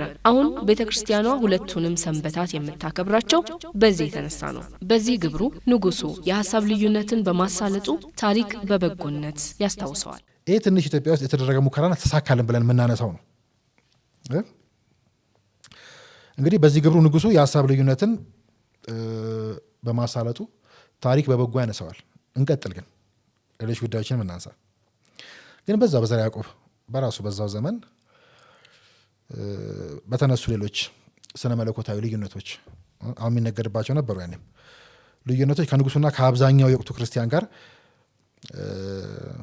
ከነበራቸው ደቂቀ እስጢፋኖሳውያን ጋር የነበረውን መስተጋብር ብናነሳ እሱ ደግሞ ሌላኛው የታሪካችን ጠባሳ ሆኖ እናገኘዋለን ማለት ነው። ስለዚህ የሀሳብ ልዩነታቸውን የሚያስተናግዱበት፣ የሚያስተዳድሩበት፣ የሚነጋገሩበት መድረክ የተመቻቸና ንጉሱ ራሱ በተከራካሪነት የተሳተፉበት ነበር ይሄኛው መድረክ ራሱ። ግን ከምጉቱ በኋላ ግን በሀሳብ ከእርሱ የተለዩትን ወገኖች በሙሉ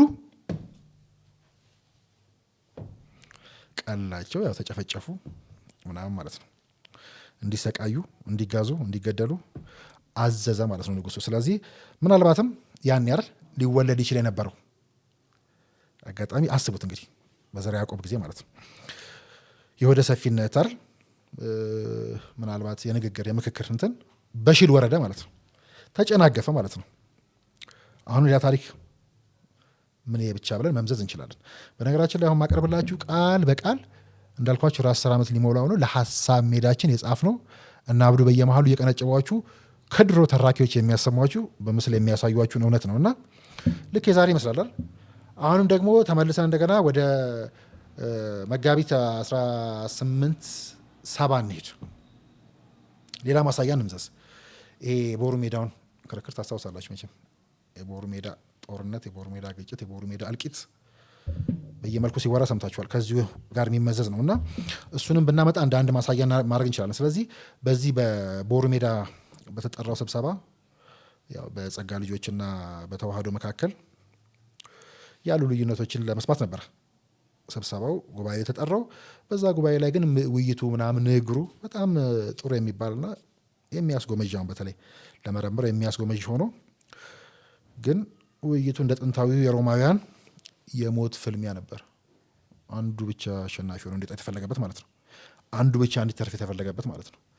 ስለዚህ አንዱ ብቻ እንዲተርፍ መደረጉ፣ ከዛ በኋላ ግን የወሎ መኳንንት የእስልምና ሃይማኖት ተከታይ የነበሩትን በሙሉ እስልምና እንዳይከተሉ መከልከሉ፣ መሰደዱ፣ ማስገደዱ እስከ ዘመናችን ድረስ አሁን ተራዝሞ ለምናያቸው አይደል አሁን በሃይማኖት ለሚነገሩ ወይ ደግሞ ያልተፈቱ የሚነገሩ ብቻ ሳይሆን ወደ ትግራይ ብትሄዱ ያልተፈቱ ችግሮች፣ ማህበራዊ ችግሮቻችን ምናልባትም በር ከፋቹ አጀንዳ ነው። አያችሁ ጉዳዩ መቅደም የነበረበት ነበር ማለት ነው። በምን ያህል ጊዜ እንደጠቀስኩላችሁ በየዘመናቱ እንዳሳየዎች ከዘርዓ ያዕቆብ ጀምሮ ተነስተን 1870 ድረስ እንዳመጣ ነው። አለ ጉዳዩ መፈታት ነበረበት፣ ያስፈልጋል፣ ነበሩ፣ አሉ ጉዳዮችም ሰዎችም አጀንዳዎችም አሉ። ዛሬ መነገጃውን የመጣ ጉዳይ አይደል? መረረህም ወደድክም የኔም እቺ ሀገር የኔም የወንደሰንም የዮርዲም የአብዱም የቤኪም የአዲስም የኮነም ነች። ቤቲንም አረሰዋት የሴቶችም ነች ማለት ነው። እንዳትረሱት። ፖለቲካ ጨቋኝነታችን ብቻ ሳይሆን የሴትን አቅም ቆርጣ የጣለች ሀገር፣ ሴትን የናቀች ያናናቀች፣ ሰው ያላከበረች፣ እናቱን የረገጠ ማለት ነው። ሴቶችን መድፈር፣ ማስደፈር፣ ማረድ። ከዛስ እነሱን እንዲህ ካደረገብህ፣ ካሳነሰብህ፣ ካመከነብህ ጋር ለነጻነቴ ብለህ ተሰለፍ ማለት ነው። ስለዚህ ማመን ያለብን ይሄ ሀገር የሁላችንም ነው አይደል? ወንደሰን የሆነ ሀሳብ አለው፣ መናገር አለበት፣ የመናገር መብት አለው። ከዛስ ገዢ ሲሆን ይሄ ለምሳሌ በዚህ ቤት ብንወስዱ አይደል? በዚህ ቤት ህግ መሰረት ገዢ ሆኖ ይወጣል አንድ ሀሳብ። ወንደሰን ሀሳብ የለውም ማለት ነው፣ አልተሰማም ማለት ነው። ውስጡ አሙቆት ቢቀመጥስ፣ ተነጋግረን ባንፈታውስ፣ የጋራ ገዢ ነገር ባንፈጥርስ ብለህ አስበው። ከዚህ ሁሉ በላይ ግን አሁን እንደጠቀስኩላችሁ ታሪክ ርቀቱን አስቡት። ጉዳይ ተጀምሮ የነበረበት ርቀት ያን የፈተውልን ቢሆንስ? አናሳዝን? አባቶቻችንም አያቶቻችንም ምናልባት በሰላም የሚኖሩበት ሀገር ነበር ማለት ነው። ሊሰሩት ይገባኝ ነበር፣ ያልተሰራ የዘገየ። ኢትዮጵያ ትልቅ ታሪክ አላት፣ ረጅም ነው ዘመኗ ምናምን፣ ታሪካዊ ሀገር ናት ሲባል ዝም ብሎ አይደለም። አየህ አሁን የጀመርነውና ተሞክሮ ከነኚህ ከነ ሱዳን ከነ ሊቢያ እያመጣ ሊካሽፍ ይችላል። ተሞክሮ ከነሱ ወሰድኩ ትለኛለህ። እነኚህ የምንላቸው ሀገራት አንዳንዶች ሳይመሰረቱ ብቻ ሳይሆን ሳይታሰቡ ሳይጸነሱ ምክክር እንደጀመረች ሀገር ነበረች ማለት ነው። ያስፈልጋል ማለት ነው። አጀንዳው አለ ማለት ነው። ሁላችንም አለን ማለት ነው። ሃይማኖቱም አጀንዳውን ጉዳይ መጤ አይደለም ማለት ነው። ታለምድሮ ለመናገር ነው። ለምን ሳንፈታው ቆየን ብለህ መቆጨት ነው ያለብህ። ደሞን ፈተዋለን ተው ምሳሌ ምን ታደርገዋለህ? ይሄን ምናምን ብለህ መናገር ያለብህ ትንሽ መመርመር ያለብን ነው። ይሄ አንዱ ማሳያ ቢሆን ነው። ስለዚህ በኢትዮጵያ ታሪካችን ውስጥ አሁን የነ ግርማሜ ነዋይ ጉዳይ እንዴት ነው የተፈታው? በታሪክ አስቡት። አንችልም በቃ ምክክራል። አንዱን ትቀላለህ፣ አንዱን ትፈጫለህ ምናምን። ይሄ ዘመን መፍቀዱ ብቻ ሳይሆን ከለውጡ ባህሪ ጋር እያዩት ከፈለጋችሁ የእሳቸው ብቻ ሳይሆን በአፄ ኃይለ ሥላሴና በጀነራል መንግስቱ መካከል የነበረ ጉዳይ እንዴት ነው የተፈታው? በምንድን የተጠናቀቀው? ጋዜጠኞች ናቸው። ለራሳችሁ እተዋለሁ። ለዛ ነው አባቶቻችን ወዳልደፈሩት ሜዳ እንሂድ የምለው እኔ እንደ ጋዜጠኛ እንደ ሀሳብ ሜዳ። አሁንም የለውጡ መንግስት እያለ ከሆነ እንደዛ ማለት ነው። አሁን የተሰባሰቡ ፖለቲከኞች ደፍረው ተቃዋሚውም መንግስትም እንሂድ እያሉበት ወዳሉት ሜዳ ማለት ነው። እንዲሁ በኮሎኔል መንግስቱ ኃይለማርያምና በነ ጀነራል ተፈሪ በንቲ መካከል የነበረው ግጭት በምንድን የተቋጨው ኢትዮጵያ ውስጥ ንገሩኝ። በጣም ወደዚህ ዘመን ስናመጣ ወደ ዘመናዊ ዘመንም በነ ኮሎኔል አጥናፉ በእነሱ መካከል የነበረው ልዩነት በምንድን የተቋጨው ትዝ ይላችኋል? ማስታወስ ተገቢ ነው። ይህ እንኳን እኛ ለሀሳብ ሜዳዋ እንደ ማሳያ ሀሳብ የተሻለውና አዋጩ ሜዳ ነው የምንለው። እናምጣ ወደ አሁንም እንዴ የነ መለስና የነስዬ ጉዳይ እንዴት ነበር የተቋጨው? የነ ጻድቃንና የነ መለስ ጉዳይ እንዴት ነበር የተቋጨው? ከዛ በጣም እናቅርበው። ከዛ በኋላ እነ ጻድቃን ሳይማሩ ከነ ደብረጽዮን ጋር አበሩ። የነ ደብረጽዮንና የነ ጻድቃን ጉዳይ እንዴት ተፈታ? የነ ደብረጽዮንና የጌታቸው ረዳ ትናንት ከኛ እኮ በትንሽ እድሜ ነው የበልጠው። እንዴት እነሱ ጉዳይ ተፈታው? ጉዳዩ እንዴት ተፈታ ብቻ ሳይሆን ጉዳዩ ተፈታ ወይ? ያ የጠቀስነው ድሮ ብለን እንኳን በታሪክ ምናምን ያረጀ መጽሐፍ ላይ ብናገላበጥ እነ ዘርዓ ያዕቆብን ታሪክ አልተፈታም እኮ እነዛን እኮ ናቸው ማለት ነው። አሁን ተፈታ እንዳልተፈታም እኮ በዛ አዳራሽ ውስጥ ግን አረጋ ከበደንና ጀነራል ታደሰን ስብናቸውን አዳራሽ ቁጭ ብሎ ማየት፣ በዚህ በኩል ብርሃኑ ነጋ ፕሮፌሰር ብርሃኑ ነጋና ሰው ጌታቸው ረዳ ቁጭ ብሎ አንድ ቴብል ላይ ማየት፣ ያን አዳራሽ አስቡት። ኢትዮጵያ አድርጋችሁ አስቡት። ሀውካም ጌታቸው ረዳና ታውት ወደፊት ሊሆን ይችላል፣ ግን አሁን ገና ትኩስ እኮ ነው። ብርሃኑ ነጋ ማን ነው? ሂዶ ኤርትራ ከፈለጋችሁ ሂዶ ለግንቦት ሰባት ከፈለጋችሁ ከዛ በኋላ የህዋትና የፕሮፌሰር ብርሃኑ ነጋን እንትን ከዛ ቅድም ያልካችሁ ደብረ ጽዮንና ጌታቸው አብረው መቀመጥ ያቃታቸው ለምንድን ነው? ብርሃኑና ጌታቸው አብረው ቁጭ ያሉት ለምንድን ነው? ጀነራል ታደሰ ወረደና አረጋ ከበደ መውደድ መጥላት አባል መሆን አለመሆን የካድን መሆን አለመሆን ጉዳይ አይደለም። በዚህ ካልቀና፣ በዚህ ካልተደመምክ፣ በዚህ ካልተገረምክ ምክክሩ የሚፈጥረው እንደዚህ ያለች ኢትዮጵያ ነው። እነኚህ ሁሉ በጋራ የሚቀመጡበት እነኚህን መሳሪያ ነሳውል እንጂ ብትሄድ እዛ አዳራሽ ውስጥ በዛ ዘመን ከመሩት እነ ኩማን እነ ጁነዲንን እነ ዶክተር ሙላቱ ተሾመ በዛ በኩል አሉ። እዛ ውስጥ እዚህ ውስጥ ለምሳሌ ባልኳችሁ ልዩነት እኛ እኮ ተራንን ምንም ነን አጀንዳ የለንም። የሆነ በትውልድ በፖለቲካ አመለካከት በምናምን አሁን የምንነግድበት ጉዳይ ሁሉ የተለያየ። በዚህ በኩል የእስልምና ጉዳዮቹ ኃላፊ፣ በዚህ በኩል የኦርቶዶክሱ የፕሮቴስታንቱ ምናምን የተገኙበትን አዳራሽ ቪዥዋላይዝ አድርጉት። በኢትዮጵያ ምን ጉዳይ አለን እኛ? በአረጋ ስምና በታደሰ ወረደ ክልል ስም ይነግሩታል እንደ ዝሆን የሚረግጡን አጀንዳ አለን የሚሉን እዛው በእስልምና ስምና በዚህ በኦርቶዶክስ ስም የሚነግዱት አይደሉ እንዴ እንትን የሚሉን መጡ ተፋጠጡ። ንገረኝ ምንድነው ጉዳይ? ምንም እኮ የለንም ሲወራ ምን ፈራው? ለዛ ነው አዳራሹ ምን ፈራው? አዳራሿ ኢትዮጵያ ነች። ምክክሩ ወደዛ አዳራሽ መግቢያ ነው። በፈለጋችሁ መንገድ ተረዱት። እኔ ጉዳይ ስለሆነ ሚዲያ ላይ የሚካሄድ ነው። በተለይ ደግሞ አሁን የምንገናኝበት ይሄ ዲጂታል ሚዲያው ላይ ያለ ጦርነት ነው። ስለዚህ ምናልባት ከእነዚህ አሁን የምናያቸው የዚህ ሽል ጭንጋፍ የሆኑ ሽሎች ወይ ደግሞ የሚረብሹን አዛውንት በእድሜም ትልቅ አድርጓቸው ከፈለጋችሁ ቅድም እድላቸውን ምናምን የጨረሱ ከነሱ መኖር ይልቅ አሁን ይሄ እድል ወይ ደግሞ በመሪው ጉዳያቸው መሪው ከሆነ የዚህ መሪ መወለድ የዚህ ሀሳብና የዚህ መድረክ መወለድ ነው የሚገርመኝ ከነዛ መኖር ይልቅ። ለምን እንደምትገረበው በቶክስ በክላሽ በመገዳደል በመደፋፈር አሳፋሪ ታሪካችን የኖርንበት ያፈጀ ሰበር እያሉ ሰባሪ ጉዳይ ላይ የሚሰሩ ሰበር እያሉ የሚሰብሩበትን አጀንዳ ገንብተው ኪሳቸውን የሚያደልቡ ሰዎች የኖሩበት ወደ ኋላም ስሄድ አሁን እንደጠቀስኩልህ ታሪክ አዲስ ጉዳይ ያልሆነ የኖርንበት ያፈጀንበት ያረጀንበት ነው። ምንም አዲስ ነገር የለውም። የሚገርመውማ ኢትዮጵያ አለቀላት፣ መነጋገር አይችሉም፣ መሰብሰብ አይችሉም፣ ማውራት አይችሉም የተባሉ ሰዎች አገሪቱ ቆማ መታየቷ ምክክር ማሰቧ አጀንዳ ሰብስባ ዛሬ አሁን ትላንት ዛሬ የምናየው ጉዳይ ላይ መድረሱ በዚህ በኩል የሚንጨረጨሩትን ሰዎች ልክ ማምጣት ማለት ነው። ምን አዲስ ነገር ይነግሩሃል? ቅናት በማይክራፎን ጮክ ብሎ ስለተነገረ እንዴት አዲስ ነገር ይሆናል? ባህላችን አይደል እንዴ? ጎረቤታችን አለ አይደል እንዴ? በስራ ቦታችን አለ አይደል እንዴ? ተንኮል፣ ክፋት፣ ሴራ ጎረቤት እንኳን ወርሶት አታይም እንዴ? እኔ ታፍኜ እሞታለሁ እንጂ አንተ አትተነፍስም። የኔን መተንፈስ እኮ መከልከል አትችልም አንተ ግን አለመሞት ግን ትችላለህ። ጎረቤቴ ከሚተነፍስ እኔ ልሙት? ጎረቤቴ ግን ትልቅ ስለሆነች የግድን ትተነፍሳለች፣ ሌላ መተንፈሻን ታበጃለች።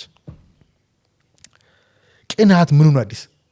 ድንቁርና በማይክ ስለተነገረ ድንቁርና በጃዋርና በስታሊን ስለተነገረ ልዩነት ይኖረዋል? ለምን ትረነግጣላችሁ? በሱ ንገር። አባትን ጠይቀው፣ እናትን ጠይቃት፣ አያትን መርምር። ይኸው እንዳነበብኩልህ ምቱን አዲስ ነገር ለምን እንደሚገርመኝ እኔ ባንዳ አዲስ ነው እንዴ በታሪካችን ውስጥ? አሁን ችግሩ ባንዳነትን ጌጥ ልናደርገው እየሞከርን ነው። ዲጂታል ባንዳነት ስልክ ሲሰጥ ማይክ ሲሰጥ ሳታቀው ዲጂታል ባንዳ እየሆንክ ነው። ዲጂታል ባንዳ ደግሞ አደገኛ ነገር መሰላችሁ ይመዝዛል በየዘመኑ። ቅድም እንዳልኳችሁ ኦቦ ጃዋር ስለ ቀይ ባህር የሰጡት ትንታኔ ኦቦ ጃዋር በቀይ ባህር ላይ ጠለቁ ሰመጡ። ቅናት ቀይ ባህር ላይ ወስዶ ፈጣፈጣቸው ምናምን የሚያስብለው እኮ ጠቅላይ ሚኒስትሩ 17-18 ዓመት ቀድሞ ያነሳውን ጉዳይ አንተ ስልጣን ላይ እንደመጣው ስትራቴጂስት ሆነው መጽሐፍ መግለጥ ማንበብ የማይችሉ ፖለቲከኞች አየህ፣ ብርቅ አይደለም። አሁን እዚያ ጋር ድፍረት፣ ንቀት፣ ቅናት፣ ተላላኪነት፣ ባንዳነት ምኑ ነው አዲስ? እነዚሁ ኃይሎች አብን፣ ግንቦት ሰባት ወይ ደግሞ ኢዜማ፣ ኦነግ፣ ብልጽግና፣ ኢህአዴግ የነበሩ ትላንት ከደብረ ጽዮን ጋር የነበሩ ህወሓት ምናምን አንድ አዳራሽ ሰብስበው ማየት እኮ ነው ለዚች ሀገር ብርቋ። ተው ብልጽግናን፣ ተው ኢዜማን፣ ተው አብንን፣ ተው ስል ጉዳዩ የጋራ ነው፣ የፖለቲካ ጥቅም ነው፣ በመከራከር በልፋት የሚመጣ ነው። እዛ መንጨርጨር ብቻ ሳይሆን ሰሞኑ የኢሳያስ ልጆች እንደሚፎክሩብን እኛም ልንሞት እንችላለን። እንኳን መንግስት ሊደጉመን መንግስት አይጠብቀንም። ያ የሚደረገው ለምንድን ነው? ብዙ ዓለም ላይ ሆኗል። ለዛ ዋጋ መክፈል መታደል ነው። ቅድም እንዳልኳችሁ ባለፈው ነግራችኋል። ለህይወቴ እሰጋለሁ ማለት እፈራለሁ ማለት አይደለም በጭራሽ። በተለይ አሁን ላለው ኮዝ መስዋዕት መሆን እንዴት መታደል መሰላችሁ? በምክክር ኮሚሽኑ ላይ የተሳተው ሂደቱ ምናምን ገና ብዙ ቻሌንጅ ይፈልጋል። እንዳይፈርስ ግን መስራት ያለ እኛ እንዲያው እንትን ቢልስ ምናምን ጥያቄን አንተ ነገር ታግለ ማስተካከል ያለብህ። እንደዛ ነው ሀገር የሆኑት። ሀገር ምን ሆነው እንደዛ ነው። ስለምንበልጥም ስለምንሻልም ከነሱ ማለት ነው። ስለዚህ ዋጋ ያስከፍላል።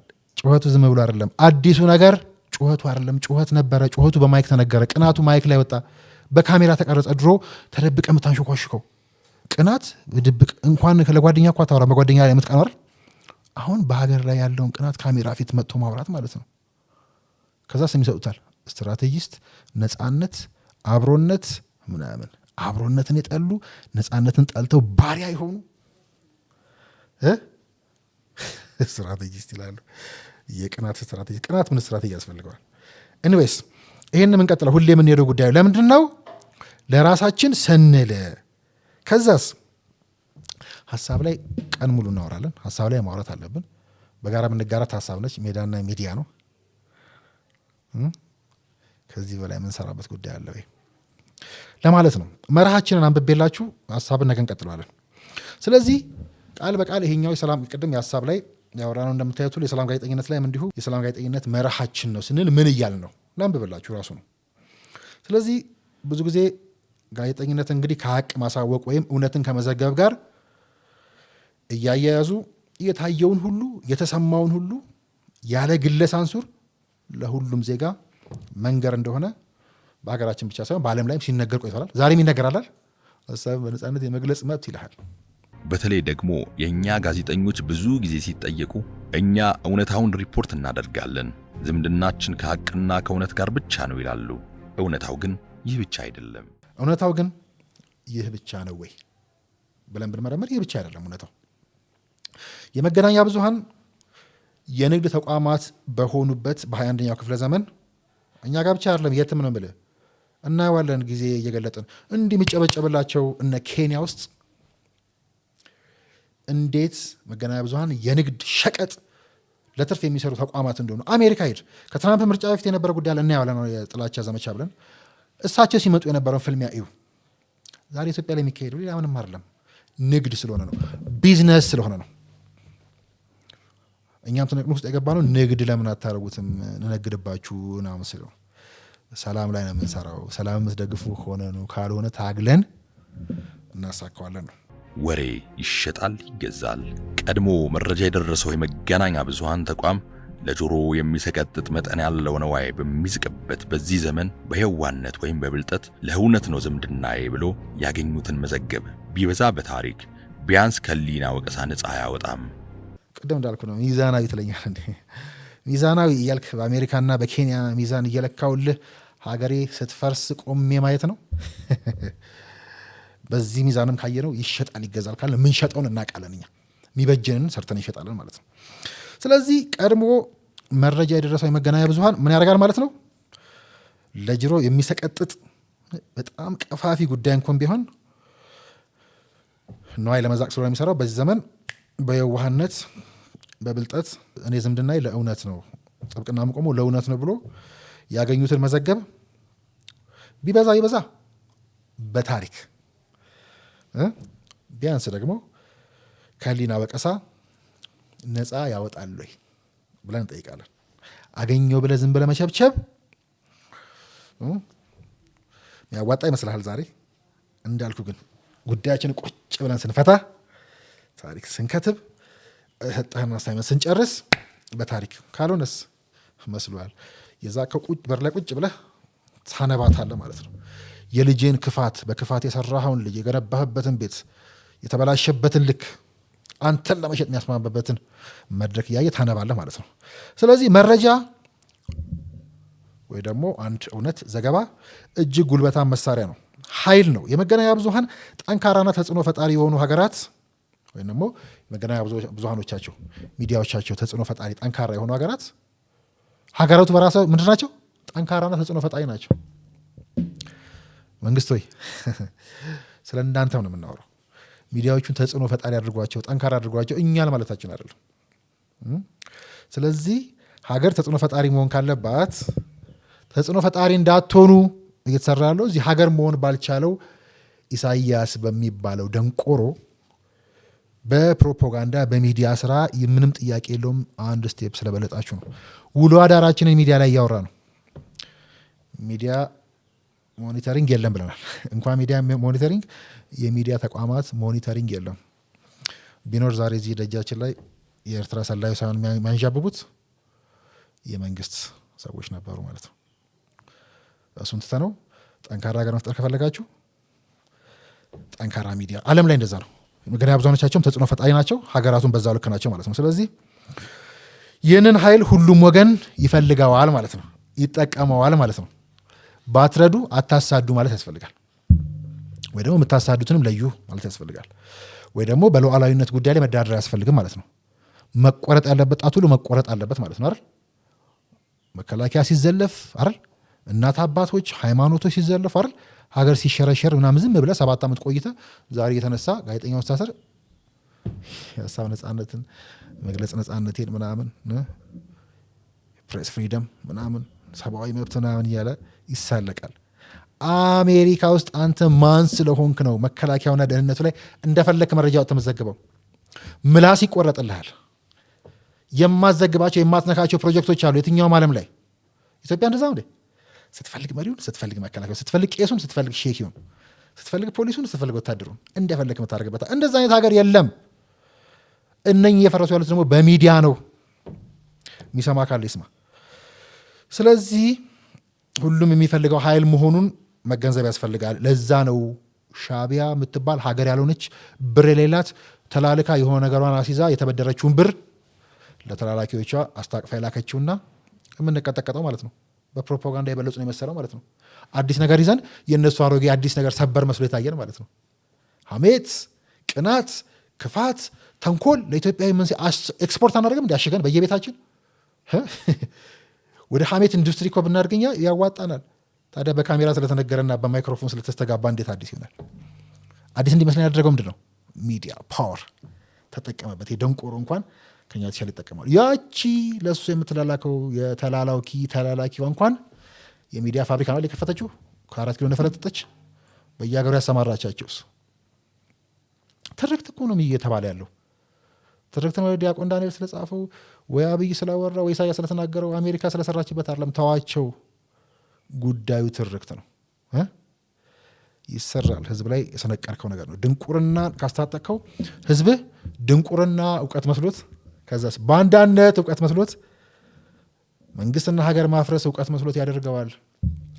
የሚነቃው እሳቱ ላይ ቁጭ ሲል አይሆንም እንጂ ልክ እነ ሶሪያ እነ ደቡብ ሱዳን ኤርትራም ራሷ ጭምር ዜጋ ወጥቶ ሲያልቅ ሀገር አልባ ሲሆኑ የሚያውቁትና ፓወር ነው። ለዛ ነው ሁሉም የሚፈልገው ማለት ነው። ይሄ ጻፍ ነው ማለበላቸው ነገራችን ላይ የፈለገ ወገን ደግሞ ለራሱ እንዲሆን ከመጥለፍና የውሸት እውነታ ከማሰናዳት አይመለስም። ይህም ብቻ አይደለም። አንድ ክስተት ሲከሰት የክስተቱ ሰለባዎች፣ የቅርብ ተመልካቾች፣ የሩቅ ታዛቢዎች፣ ሰማውና አየውባዮች በክስተቱ ተጽዕኖ ወይ ደግሞ የክስተቱን ተጽዕኖ በማጋነን ባህሪ፣ በእውቅና መሻት፣ ለዝና ፍለጋ ምናምን ማለት ነው ራስን ከኃላፊነት ነፃ ለማውጣት ብሎም በክፋትና ተንኮል እውነትን ሊበርዙ ሊያጠፉ እስከናካቴውም የውሸት ታሪክ ሊፈጥሩ ይችላሉ። ታዲያ ራሱን የእውነት ወገን ብሎ የሚጠራው ማን ነው? እንዴት ነው የእውነት ወገን ነኝ ብሎ የሚጠራው? መዝኑት እንግዲህ። ስለዚህ በዚህና በሌሎች ምክንያቶች አማራጭ የጋዜጠኝነት መንገድ መፈለግ ኃላፊነት ለሚሰማቸው የዘርፉ ተመራማሪዎች ራስ ምታት ሆኖ ለረጅም ጊዜ ቆይቷል። በብዙ ሀሳቢያን ጥረትም የሰላም ጋዜጠኝነት የተሰኘ መንገድ ተጠርጓል። ሰምታችሁ ታውቃላችሁ? ሚዲያውም ሲያወራ ሰምቼ አላቅም። ሚዲያው የሚዘውሩ ተቋማትም ሲያወሩ ሰምቼ አላቅም። የወዳጄ ቸሬ እናንተ የምትመሩት የሰላም ሚኒስቴርም ሲያወራ ሰምቼ አላቅም። እኔ አላቅም። ታውቃላችሁ? አሁን ማነበላችሁ የተጻፈው ከ10 ዓመት ኦልሞስት 10 ዓመት እየሞላ ነው። መርሃችን ነው እያነበብኩላችሁ ያሉት። ስለዚህ የሰላም ጋዜጠኝነት መንገድ ተጠርጓል ብለን የጀመርነው ያኔ ነው ማለት ነው። ዝም ብሎ ለአፍ ብቻ አይደለም ነው ማለት ነው። ስለዚህ ለመሆኑ የሰላም ጋዜጠኝነት ምንድን ነው? የሰላም ጋዜጠኝነት አርታኢዎቹና ጋዜጠኞቹ ስለ መረጃ ምንጫቸው፣ ስለ ማረጋገጫ መንገዶቻቸው፣ ስለ አዘጋገብ መንገዶቻቸው ወዘተ ምርጫ በሚመርጡበት ጊዜ ምን ሪፖርት ማድረግና እንዴት ሪፖርት እንደሚያደርጉ በተለይ ለተከሰተው ክስተት ወይም ግጭት ሰላማዊና ለሕዝባዊ ውከት የማያነሳሱ አዘጋገቦችን ከግምት ውስጥ እንዲገቡና ዋጋ እንዲሰጡ እድል የሚፈጥሩበት መንገድ ነው። ከዛ የሚነሳ አንድ ጉዳይ አለ። ይህም ጽፈነዋል። ዘገባ የምርጫ ጉዳይ ነው ይላሉ። ዘገባ የተከሰተውን የመዘገብ እንጂ እንዴት የምርጫ ጉዳይ ይሆናል ብሎ የሚጠይቅ አይጠፋም። በመሰረቱ የተከሰተው እውነታ የዘገባው ጥቂት ክፍል ብቻ እንጂ ሙሉ ዘገባው እንዳልሆነ ልብ ማለት ያስፈልጋል። ነው የምዘገበው ነገር የዛ ክስተት ሙሉ ነው ብሎ ማን ነው ሊነገር የሚችለው ሊያሳምን የሚችለው ነው ሊል የሚችለው? ስለዚህ ያንን የተከሰተ እውነት ከነባራዊ ሁኔታው፣ ከታሪክ፣ ከህዝብ ስነ ልቦናና ከወቅታዊና ተያያዥ ወይም ደግሞ ኢተያያዥ ከሆኑም ጭምር ክስተቶች ጋር ማሰናሰል ወዘተ የዘገባው አካል ናቸው። በዚያ ላይ ዘገባው የሚቀርብበት የመገናኛ ብዙሃን አቋም፣ የጋዜጠኛው ግላዊ አቋም ዘገባው ላይ ጥላ ሊያጠላበት ወይ ደግሞ ጥላ ሲያጠላበት መመልከት እንኳን የሀገራችን የዓለምን ሚዲያን ብትመለከቱ መገለጫቸው ይህ ነው። ስለዚህ በእነዚህ የመገናኛ ብዙሃን ፕሮፓጋንዳዎች እንኳን ከዜናዎቻችን ጋር እንዲስማማ መደረግ አለበት። ዋናው ቁም ነገር ያለው ጋዜጠኛው በር ጠባቂ ነው። ቅድም ይዛና ያለ ምናምን በር ጠባቂ ነው ጋዜጠኛው። የተወሰኑ የእውነታ ወይ ደግሞ የክስተቱ ገጽታዎች ለህዝቡ እንዲወጡ እንዲያበሩ፣ ቀሪውን በጨለማ ይቆዩ ብሎ የሚበይን የሀገርን የትውልድንና የህዝብን መጻኢ ዕጣ ፈንታ የሚወስን የእውነት በር ጠባቂ ነው። ይህ እንዲሁ በዘፈቀደ የሚሆን አይደለም። ሳይዘግብ የተዋቸው የመረጃ ቅንጣቶች ሁሌም ወይም ደግሞ ብዙ ጊዜ የተደጋገሙ ወይም ተመሳሳይ ናቸው። እነዚህ መደጋገሞች የተከሰተውን እውነታ የሚያጎሉ ብሎም የሚጋርዱ፣ ከምጣዱ ይልቅ የእንቅቡን የሚያንጣጡ ሊሆኑ ይችላሉ፣ የተውናቸው ማለት ነው። እነዚህ ለመለየት ክህሎትና ከፍተኛ ኃላፊነት ስሜትን ይጠይቃል። ስለዚህ በሁሉም ጎራዎች ላይ ውሸቶችን፣ ሽፋኖችንና ጥፋቶችን ያጋለጣል። እንዲሁም ክስተቱ በሁሉም ወገኖች ላይ የደረሰውን ተጽዕኖ፣ ጥፋት ያሳያል። የሰላም ጋዜጠኝነት ወደ አንኳር ጉዳዮች ሲከፋፈል በተወሰነ መልኩ እንዲህ ይሆናል። የግጭት አመጣጥና ዳራዎችን ወይ ደግሞ አገባቦችን፣ አውዱን በየአቅጣጫው ወይ ደግሞ በተለምዶ ሁለቱንም ወገኖች የምንላቸውን ማለት ነው እነሱን ብቻ ሳይሆን ሁሉንም ጨምሮ በማስተዋወቅ ለሰላም ታሪኮችና ከጦርነት በኋላ ላሉ ክስተቶች ትኩረት ይሰጣል። እኛ ሚዲያስ በለው በልበለው አይደል ጦርነቱን በለው አንገቱን ነደለው በዚህ ገባ በዚህ ወጣ ይላል። ግን ተውት ሌላው በእኛ ዘመን ያየነው የሰሜኑ ጦርነት፣ ትግራይ ጦርነት በአግባቡ በየጊዜው ብንዘግበው አለመማር፣ ጦርነትን እያወደሱ ጉዳቱን መደበቅ፣ የጦርነትን አስከፊነት አለመናገር አንዱ ሁሌ ጦርነት እየደገሱ ለመኖር ያበቃን ነው ብዬ አምናለሁ። በግሌ አሰቃቂነቱ ምን ነገር አለ? የደረሰው ክፋት አማራ ክልል ላይ የራሱ ልጆች፣ ኦሮሚያ ክልል ላይ የራሱ ልጆች ባነሱት ነፍጥ ምንድነው የከፈለው ዋጋ? ስንት ነፍስ ነው የጠፋው? በየቤቱ ያለው መሪር ሀዘን እንዲህ ነው የረሳ ነው። እሱ አልፎ በገዛ ሀገርና በገዛ ወገን ላይ መበንደድ፣ አየህ ገዳይነትን፣ ጦርነትን ተለማምደን በባንዳነትም ጭምር መልሰ ለተጨማሪ መስዋዕትነት ሀገርን ማዘጋጀትን እዚህ ፈልጉት። ልቀጥል ሳልቀላቅልሽ። ስለዚህ የሁሉም ቡድኖችና ተፎካካሪዎችን ድምፅ ያሰማል። ለግጭት አፈታት፣ ልማት፣ ሰላም ፈጠራና ሰላም ማስከበር የፈጠራ ሀሳቦችን ያቀርባል። እንግዲህ እንዲህ እያለ ይቀጥላል። ይሄ መች ነብያችኋለሁ እንዳልኳችሁ ገና ሳሜዳ ስትመሰረት 9 ዓመት ምናምን በፊት የተጻፈ ነው፣ ከለውጡም በፊት ማለት ነው። ስለዚህ ልቋጨው ይሄን የሰላም ጋዜጠኝነት መርሃችንም ማለት ነው። እንግዲህ ምን እንላለን? ነባሩን የሀገራችንን ተረት ወደ ራሳችን መልሰን ጉዳያችንን ከመቋጨት በቀር ምን እንላለን? አዋላጅና ጋዜጠኛ ያየውን ሁሉ አይናገርም። እንኳን ጋዜጠኛ አዋላጅ ያየውን ሁሉ ቢናገር አሁን እንዲያውም አድጓል አይደል? ጋዜጠኝነት ፓወር መሆኑ ገብቶናል አይደል? አራተኛ መንግስት እየተባለ ነው። ድንቄም አራተኛ መንግስት እኮ ማለት መንግስት መሆን ማለት ነው። መንግስት ስትሆን ደግሞ መንግስትን እየተቸህ መንግስትን እየተገዳደርክ እያነቃ ግን መንግስት መሆን ማለት እኮ ነው። ፓወርን ማሳየት ማለት ነው። መንግስት አፍርሰህ ተላላኪ መሆን ማለት አይደለም። አራተኛ መንግስት ማለት የፓወሩ ልክ ይግባን። ተላላኪ ባንዳ አፍራሽ መሆን ማለት መሆን ሳይሆን መንግስትን ቢሆን ተገዳድረ ኮርኩመ አቃንተ አስተካክለ መንግስትነትን አጽንተ እኔም አራተኛ መንግስት ነኝ ብለህ ጡንቻ እንዳስከበርክ መቀጠል ማለት ነው።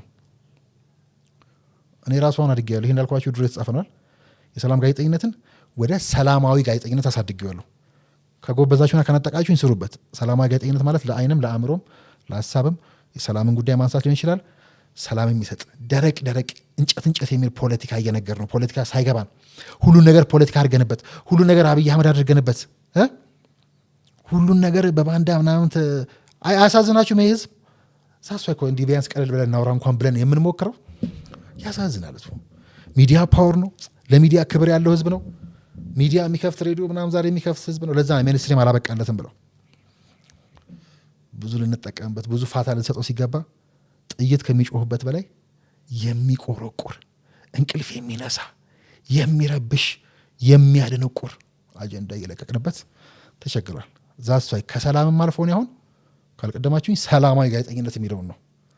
ሰላማዊ ጋዜጠኝነት ሰላምን የሚይዘው ግን በጣም ሰላማዊ ጋዜጠኝነት እንደ ሰው የምናወራበት፣ እንደ ሰው የምንሰራበት፣ ለሰው የምንሰራበት፣ ለሰው የተሰራውን የምናሳይበት፣ እንዲህ ብዙ የምናወራበት ሳይሆን ደግሞ የምናሳይበት መረጃም ማስረጃም እውነትም ሀገርም። እናንተ ከሀ እንነሳለን ስትሉ ሀገርም ሀገራትንም እያላችሁናል። ሀገራትን እያሳየን እባክህ ሀገር ሁን የምንልበት ማለት ነው። ሀገሬን እያሳየን የተሰራና የወደመ እያሳየው ሀገር እንሁን የምንልበት ሰላማዊ ጋዜጠኝነት አርቲፊሻል ምናምን ስልች ምናምን ሳይሆን ትክክለኛ ልጆቹን የምናሳይበት፣ ልጆችንን እያሉ የሚጫወቱበት ሳይሆን ልጆቹን የመውለዳቸውን ትሩፋት የምናሳይበት እፎ የሚሉ ልጆቻችን ደረሱ የሚያስብል ዘገባ የምንሰራበት ማለት ነው። ሀሳብ ላይ ማውራታችን አላለቀም። ሰላም ላይ ማውራታችንም ገና አልተጀመረም። ሰላማዊ ወሬያችን ይቀጥላል። ለሁላችንም ለሁሉ ነገራችንም ለሁል ጊዜም መፍትሄ የሆነውን ሰላምና ሀሳብ ንግግር ከመምረጥ ውጪ አማራጭ የለንም። ኢትዮጵያ ለምን ትምከር? አሁን ላነሳናቸውና ከዚህ ለሚገዝፉ በርካታ ጉዳዮች አሁን ላለንባቸው ውጥንቅጦችና ከዚህ ውጥንቅጥ የወጡ ሀገራትን በማየት በረከቶቹን በማሰብ አዳራሽ ውስጥ ያየነው ሲምቦል ተወካዮች፣ ምልክቶች፣ ምስሎች በማየት ያንን በመናፈቅ በተቃራኒ የሚንጨረጨሩ ኃይሎች የሚንጨረጨሩበት ጉዳይና የሚንጨረጨሩበትን እውነት በማየት ምን እናድርግ? መክረን እናክሽፋቸው፣ እናክሽፈው። ምኑን? የተጠነሰሰብንን። ኢንጂነር አይሻ ምንድን ነው ያሉት? ተላላኪዎቻችን የሆኑ ሰዎች ለሰጡን የቤት ስራ አይደለም ተቋቋም ነው እንዳሉት ሁሉ በአሁኑ ሰዓት እየተገነባ ያለው ሰራዊት እነሱ እንደሚያስቡት እዚህ ሰፈር ላይ እነሱ የሰጡን የቤት ስራ የሚመስሉ የእነሱን ምክር እየሰሙ ብድግ ለሚሉ ትናንሽ ኃይሎች የተደራጀ ሰራዊት አይደለም። ይሄ ሰራዊት በማንኛውም የተሳሳተ ስሌት ኢትዮጵያን ለመንካት ወይ ደግሞ ለመድፈር ብሔራዊ ጥቅሟን ለመንካት ለሚፈልጉ ኃይሎች በአስተማማኝ ሁኔታ እየተገነባ ያለ ሰራዊት እንጂ ቤታችን ውስጥ ላሉት እዛም እዚህ ለሚታዩ ትንንሽ ነገሮች የሰፈር ሚሊሻ በቂ ነው። እያሰለጠን ነው፣ እያዘጋጀ ነው። ራሱን በራሱ መከላከል የሚችል ህዝብም አለን። ምክክር ኮሚሽኑን በዛ ልክ ነው ምክክሩንም። ስለዚህ እንደ ጋዜጠኛ ለምን ትምከር እያል ሁሌ መጠየቅ አለብን። አልመለስነውም ግን አይመለስም የሚመስል ፈተና አለው። በጣም እዚህ መድረሱን ፈተና አለው። ወደፊት የሚጠብቀን ከፍተኛ ፈተና ነው ብዬ አስባለሁ። እሱን ማለፍ ነው ጀግንነትና ጀብዱ። ከሸፈ ይከሽፋል፣ እነንትና ከሸፉ እያሉ ማውራት ተራነትም ነው፣ እውቀትም አይጠይቅም። ኢትዮጵያንም አለማወቅ ነው፣ ዓለምንም አለማወቅ ነው፣ የተጓዝንበትንም መንገድ አለማወቅ ነው። አቅምም የለኝም እያሉ ነው። ተላላኪ ነኝ፣ ደካማ ነኝ፣ መኖር የምችለው በዚህ ነው፣ እንጀራዬን ልትቆርጡብኝ ነው ብሎ የሚጮህ የአንድ የግለሰብ ሆዳም ከርሳም ጩኸት ነው። ከሚዲያም ከሰውነትም ከኢትዮጵያም ያነሰ የማይመለከተን የማያገባን ጉዳይ ነው። አንዳንዴ ምን አገባን ብለን የምንተው ጭምር ማለት ነው የምንጓጓለት ጉዳይ። ስለዚህ ለእኛ ሰበራችን ይህ ነው። አንድ አዳራሽ ቁጭ ላይ ማውራታችን፣ እኔና እናንተ በዚህ ጉዳይ ላይ ማውራታችን፣ በዚህ ጉዳይ ልንሰራ ነው ብለን መጣጣራችን መንግስት አልከፈለንም፣ ህዝብ ደግሞ ሰላም ምናምን ጉዳይ ስንሰራ አይመለከተንም ምናምን ሳንል ለመስራት መድፈራችን የቀላል ይመስላችኋል? ቂጣ አሮብናል። እኛ የእናቶቻችንን ቂጣ ግን አንረግጥም፣ አንነጥቅም። ቂጣቸውን እኮ እየነጠቁ ነው እኮ የሚዋጉት አይደለ? ጎተራቸውን እየገለበጡ በዚህ ካላመን በምን ያመናል? ለዛ ነው ሰላም ጋዜጠኝነት ብቻ ሳይሆን ሰላማዊ ጋዜጠኝነት ይገባቸዋል። እናት አባቶቻችን ይገባቸዋል። እቺ ሀገር ይገባታል። በቃት። ለዛ ገና ተጀመረ እንጂ አላለቀም። ብዙ ልፋት አለ። ለዛ ነው ተዘጋጅ እንዳልኳችሁ ዋጋ ሊያስከፍል ይችላል። መታደል ነው። ይህ ታሪክ ሳይከፍል ጋዜጠኛ ምናምን ተወካይ ሳይሞት የተሳካ የሚዲያ ትግልም የለም፣ የምክክር ትግልም የለም፣ የመጣ ሰላምም የለም። ለኢትዮጵያና ለኤርትራም ከምን ጊዜም የተሻለው ጊዜ ዛሬ ነው። ለሰላም አልረፈደም፣ አይረፍድም። ደጋግመን እናነሳዋለን። መታነሱ ጉዳይ ከሌለ ሰላም ዋሉ። ሙድ ካስናል እንደ ሙዳችን የምናወራው አለ እንደ የምናወራው እንደ ሙዳችን የምናወራው እንደ ዘመኑ እንደ ጊዜ የምናወራው ደማቅ ነበር ቦልድ የሆኑት ነው።